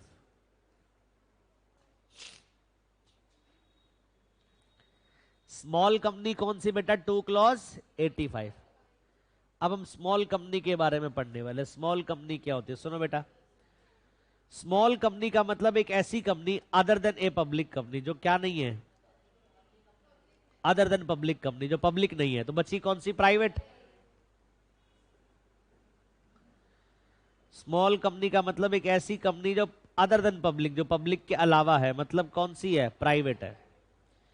तो ऐसी कंपनी बेटा जो पब्लिक नहीं है मतलब प्राइवेट है। Paid up share capital of which, जिसकी paid up share capital does not exceed 50 lakh rupees. जिसकी, हाँ बताता हूं, जिसकी पेड अप शेयर कैपिटल कितनी है? 50 लाख रुपीज। और such higher paid up capital as may be prescribed which shall not be more than 10 crore. या फिर मैक्सिमम कितनी हो सकती है? 10 करोड़। ये 50 लाख को बढ़ाकर बेटा सरकार ने 2 करोड़ कर दिया है, और इस 2 करोड़ को बढ़ाकर सरकार ने 4 करोड़ भी कर दिया अब। बट हमारे एग्जाम में सिर्फ 2 करोड़ वाले लिमिट एप्लीकेबल है। तो ऐसी प्राइवेट कंपनी जिसकी पेड अप शेयर कैपिटल सिर्फ 2 करोड़ तक है, उस प्राइवेट को स्मॉल कंपनी बोलेंगे। क्या बोलेंगे?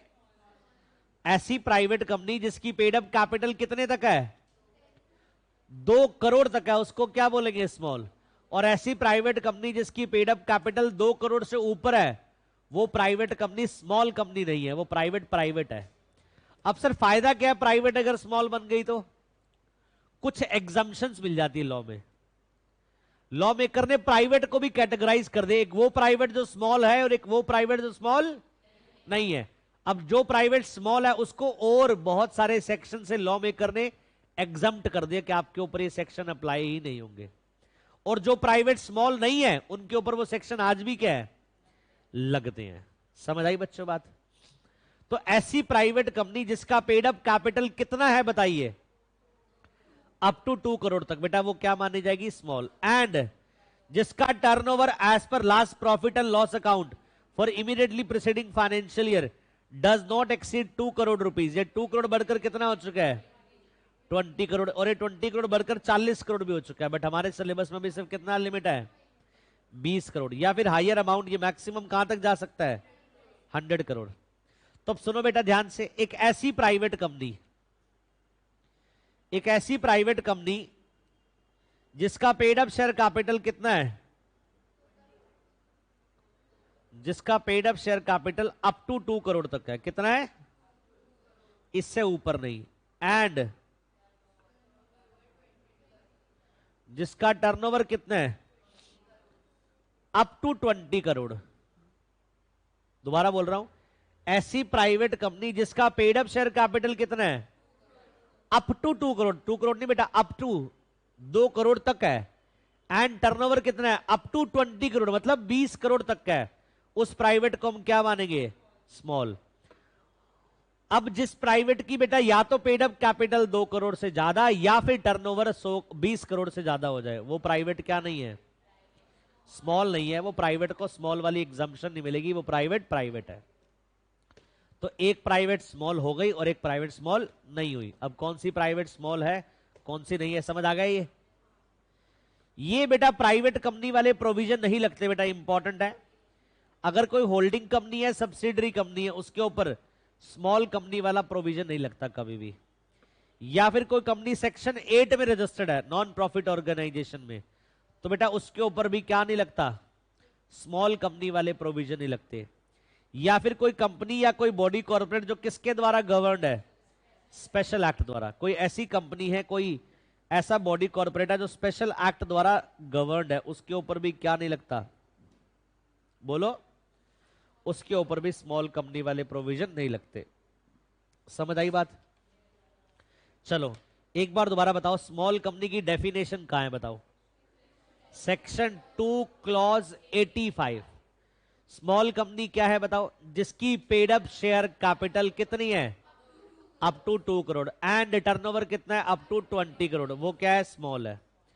और जिस प्राइवेट की या तो paid up share capital 2 crore से ऊपर हो जाए या फिर दो टर्नओवर 20 करोड़ से ऊपर हो जाए, वो प्राइवेट स्मॉल नहीं है, वो प्राइवेट है। फिर नेक्स्ट बेटा, ये प्राइवेट, ये स्मॉल कंपनी वाले प्रोविजन नहीं लगते किसके ऊपर, होल्डिंग सब्सिडरी के ऊपर, जो कंपनी रजिस्टर्ड है सेक्शन 8 में, और दूसरा जो कंपनी और बॉडी कॉर्पोरेट जो गवर्नड है स्पेशल एक्ट द्वारा। बताओ कोई डाउट?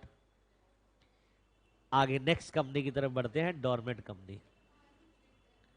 अब कौन सी कंपनी की तरफ बढ़ेंगे हम, डोरमेंट कंपनी। बेटा सुनो ध्यान से, डोरमेंट कंपनी कौन सी होती है, जो डोरेमोन ने बनाई हो, डोरमेंट कंपनी कौन सी होती है, सुनो ध्यान से। डोरमेंट कंपनी एक ऐसी कंपनी है, सुनना ध्यान से बेटा, ये ऑब्जेक्ट बेटा डोरमेंट कंपनी का, जो कंपनी बनी जो कंपनी तो बना ली गई है, जिसका फ्यूचर में प्रोजेक्ट हो। एक कंपनी जो बनी आज है, बट उसका ऑब्जेक्ट प्रोजेक्ट कब का है, फ्यूचर में, मतलब वो आज ऑपरेट नहीं करेगी। ऐसी कंपनी जो आज ऑपरेट नहीं करेगी, आज बिजनेस नहीं करेगी, बिजनेस कब करेगी, फ्यूचर में, उसका ऑब्जेक्ट कब है, फ्यूचर में, ऐसी कंपनी बेटा क्या बोली जाती है, डोरमेंट कंपनी। ऐसी कंपनी को क्या बोलते हैं, डोरमेंट कंपनी। अब आप बोलोगे सर आज हम कंपनी बना रहे हैं, प्रोजेक्ट हमारा फ्यूचर का है, ऐसा क्यों, कंपनी हमने आज बना ली बट हमारा प्रोजेक्ट कब है, फ्यूचर का, ऐसा क्यों?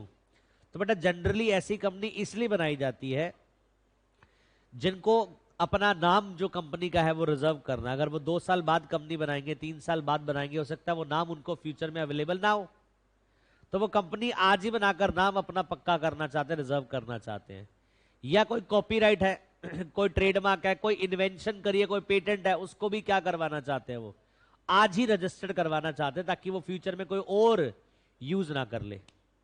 तो आप कंपनी बेटा फॉर्म्ड कर रहे हो प्रेजेंट में, बट आपका प्रोजेक्ट और ऑब्जेक्ट कब का है, फ्यूचर का। ऐसी कंपनी को क्या बोलते हैं, dormant company.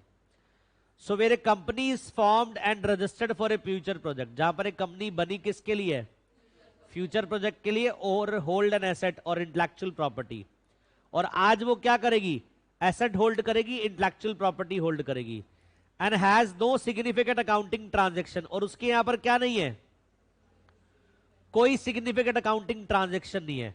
Such a company और इनएक्टिव कंपनी, उसका दूसरा नाम क्या कंपनी का, inactive company, may make application to registrar, वो कंपनी रजिस्ट्रार को एप्लीकेशन देगी for obtaining the status of dormant company, और रजिस्ट्रार से एक स्टेटस ले लेगी जिसका नाम क्या है, डोरमेंट कंपनी का।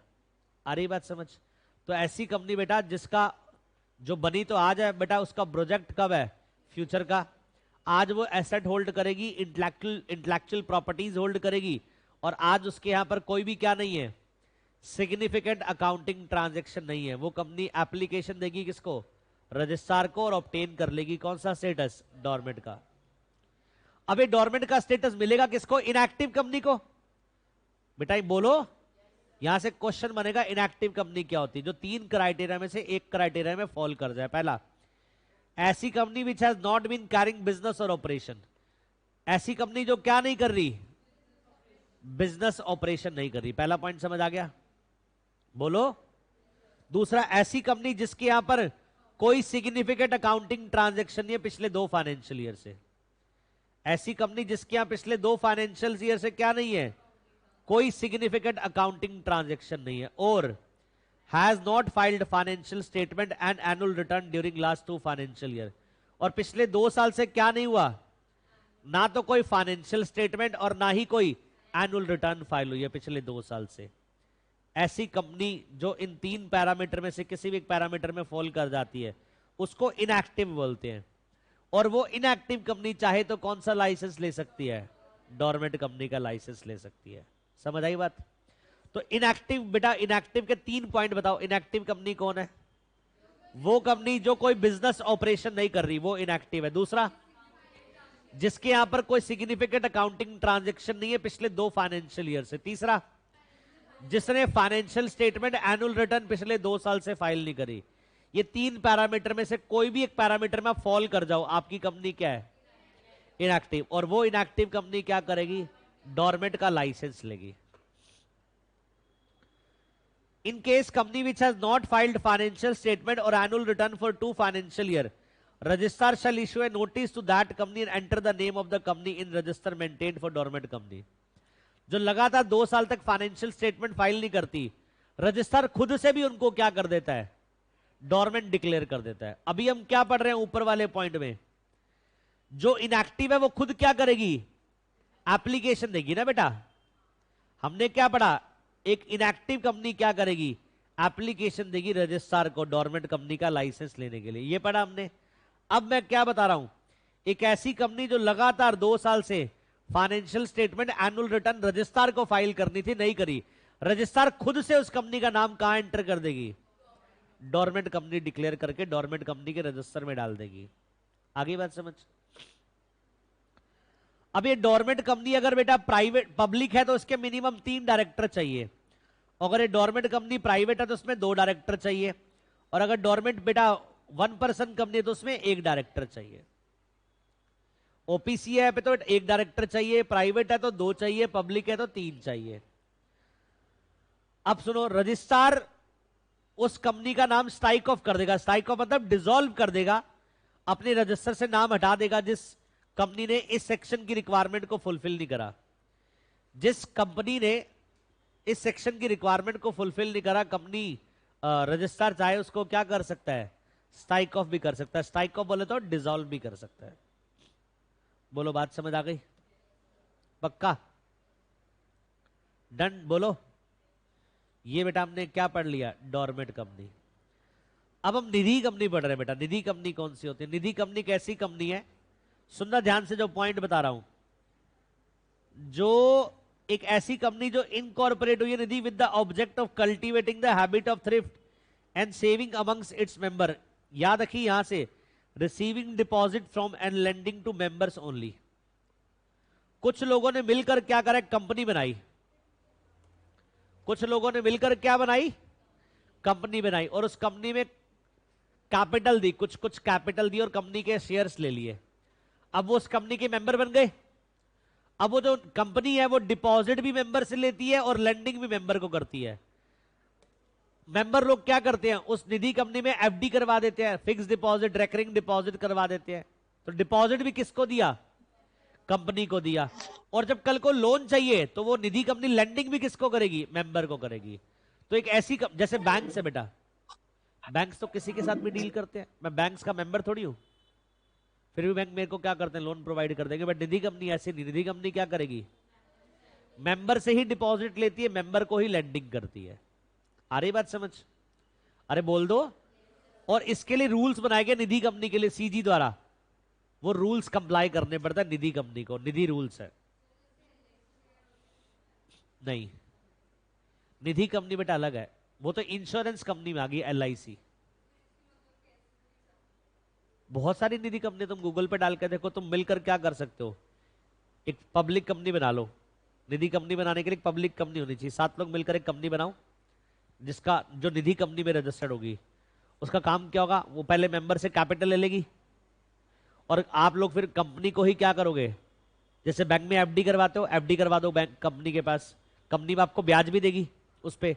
कल को जब कंपनी लोन लेना होगा तो उसी कंपनी से क्या कर लेना? लोन भी ले लेना। ये म्यूचुअल बेनिफिट कंपनी है जो सिर्फ मेंबर के लिए काम करती है, कुछ लोगों के लिए काम करती है जिन्होंने बनाया, और किसी के लिए काम नहीं करती। अच्छा, प्रोड्यूसर कंपनी बेटा वो कंपनी है जो प्रोड्यूसर्स ने बनाई है। क्या है? प्रोड्यूसर्स कंपनी वो है जो किसने बनाई है? प्रोड्यूसर्स ने बनाई है। उस कंपनी को क्या बोलते हैं? प्रोड्यूसर कंपनी बोलते हैं। और प्रोड्यूसर कंपनी के ये ऑब्जेक्ट है बेटा। पढ़ने की नीड नहीं है बेटा, ना कभी एग्जाम में क्वेश्चन आता है इससे। इसके सारे मेन प्रोविजन कहां दे रखे हैं? एग्जीक्यूटिव में दे रखे हैं। जब वहां होंगे तब पढ़ेंगे बेटा ये। NBFC, non banking financial companies. क्यों?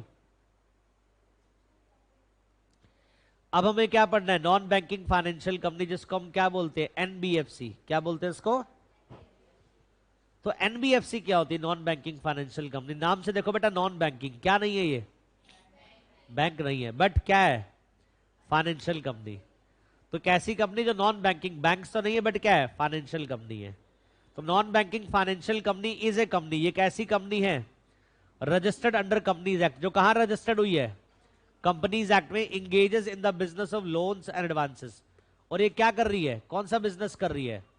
लोन एंड एडवांसेस का कर रही है। दूसरा, acquisition of share, stock, bond, debenture, security issued by government और लोकल अथॉरिटी और other marketable security of A like nature. दूसरा, ये क्या कर रही है बेटा?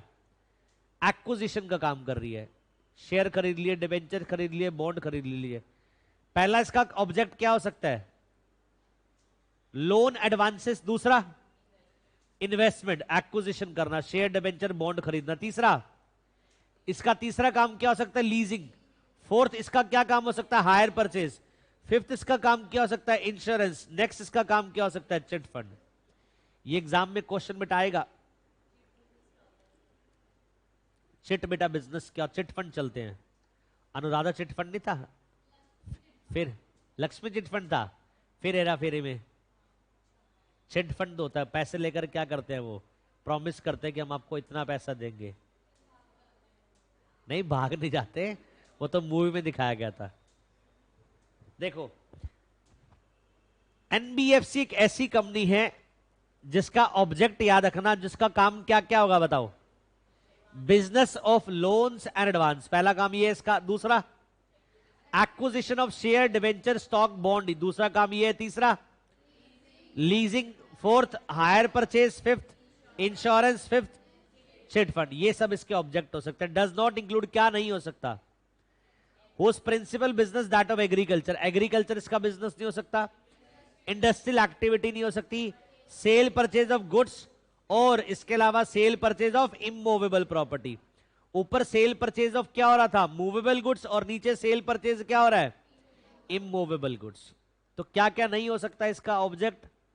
एग्रीकल्चर नहीं हो सकता, इंडस्ट्रियल नहीं हो सकता, सेल परचेज ऑफ गुड्स या फिर सर्विसेज, या फिर cell purchase of immovable property, ये इसके ऑब्जेक्ट नहीं हो सकते। तो एनबीएफसी में याद रखना बच्चा, आपको क्या याद रखना है? क्या हो सकता है, क्या नहीं हो सकता। हो क्या सकता है? लोन एडवांस दे सकते हैं, एक्विजिशन वाला काम कर सकते हैं, लीजिंग वाला कर सकते हैं, hire purchase, insurance, chit fund. क्या नहीं कर सकते? Agriculture, industrial, sale purchase of goods, services, provider of services, और sale purchase of immovable property, ये भी नहीं हो सकता। बोल दो। ये कंप्लीट हो चुका है बच्चों। क्या? एनबीएफसी, जिसको हम क्या बोलते हैं? Non banking financial companies. बताइए, बात समझ आ रही है? डन। तो बेटा ये आपकी क्या खत्म हो गई? टाइप्स ऑफ कंपनीज खत्म हो गई। अच्छा, एनबीएफसी जो है ये भी रेगुलेटेड आरबीआई। बैंक्स को रेगुलेट कौन करता है? आरबीआई। ये भी रेगुलेट कौन करता है? आरबीआई। एनबीएफसी बनने के लिए भी आपको किससे लाइसेंस लेना पड़ेगा? एग्जाम में क्वेश्चन पूछ ले कि एनबीएफसी किसके द्वारा रेगुलेटेड है? It is regulated by RBI. अब सुनो बेटा ध्यान से, क्वेश्चन एक आ जाए, whether Nidhi fund is regulated by RBI? No. क्यों? कंपनीज एक्ट रेगुलेट करता है इसको। निधि कंपनी कोई भी आरबीआई से लाइसेंस नहीं लेती। तो लिख लीजिए बेटा, not is not regulated by RBI.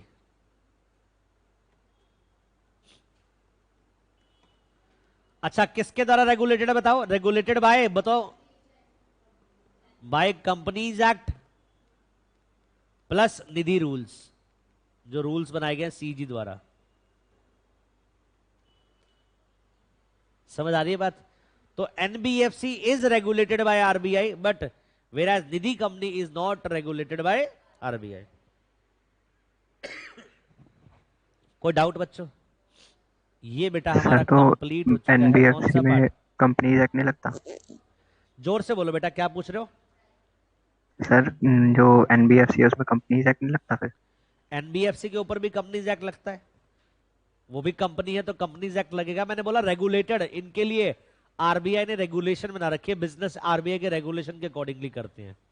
But Nidhi company के लिए सीजी ने निधि रूल्स बना रखे हैं, वो आरबीआई के रेगुलेशंस को फॉलो नहीं करती। बोलो ओके बच्चों, ऋषभ समझ आया? Yes sir. चलो जी, मुझे एक बात बताइए, हमने कितना कंटेंट पढ़ लिया? कंपनी की डेफिनेशन, कंपनी के फीचर्स, लिफ्टिंग और पियर्सिंग ऑफ कॉर्पोरेट व्हील, बोलो यार। उसके बाद कंपनीज, कंपनीज में तो बेइंतहा कंपनी पड़ी। पहली private company section 2 clause 68, public company 2 clause 71, OPC 2 clause 62, section 8 non profit organisation. इसके अलावा foreign company 2 clause 42, government company 2 clause 45, holding company 2 clause 46, subsidiary company 2 clause 87, associate 2 clause 6, small company 2 clause 85। अरे बोलो, यही थी। फिर उसके बाद कौन सी बड़ी? डॉर्मेंट, निधि, एनबीएफसी और प्रोड्यूसर कंपनी, यही था बेटा। ये एक पार्ट हमारा खत्म हो चुका है, अब एक पार्ट और बचा है, अभी चैप्टर फिनिश नहीं हो बच्चों। और आप सबको पता है मैंने भगाया नहीं चैप्टर, एक एक चीज बताई है। 2 घंटे में चाहता तो मैं बेटा खत्म भी करवा सकता था भगा के, फिर आपको कुछ समझ ना आता। तो अगर जिन्होंने नहीं भी पढ़ा ये चैप्टर, आज अगर वो पढ़ रहे हैं तब भी उनको समझ आ जाएगा। ये उद्देश्य था कि अगर अभी भी नहीं करा तो अभी भी कर सकते हो आप। तो बेटा इसका एक पार्ट और होगा, और उस एक पार्ट में हम क्या करेंगे? कंप्लीट कर देंगे। तो एक पार्ट रिवीजन का और रहेगा, कंपनीज एक्ट का, और रिवीजन हो जाएगा। कब होगा वो बता दिया जाएगा। ठीक है जी, बोलो ठीक है जी। तो आज के लिए इतना ही बच्चों, और एक पार्ट इसका और करेंगे और कंप्लीट करेंगे। ठीक है जी, thank you so much, bye bye, God bless you all.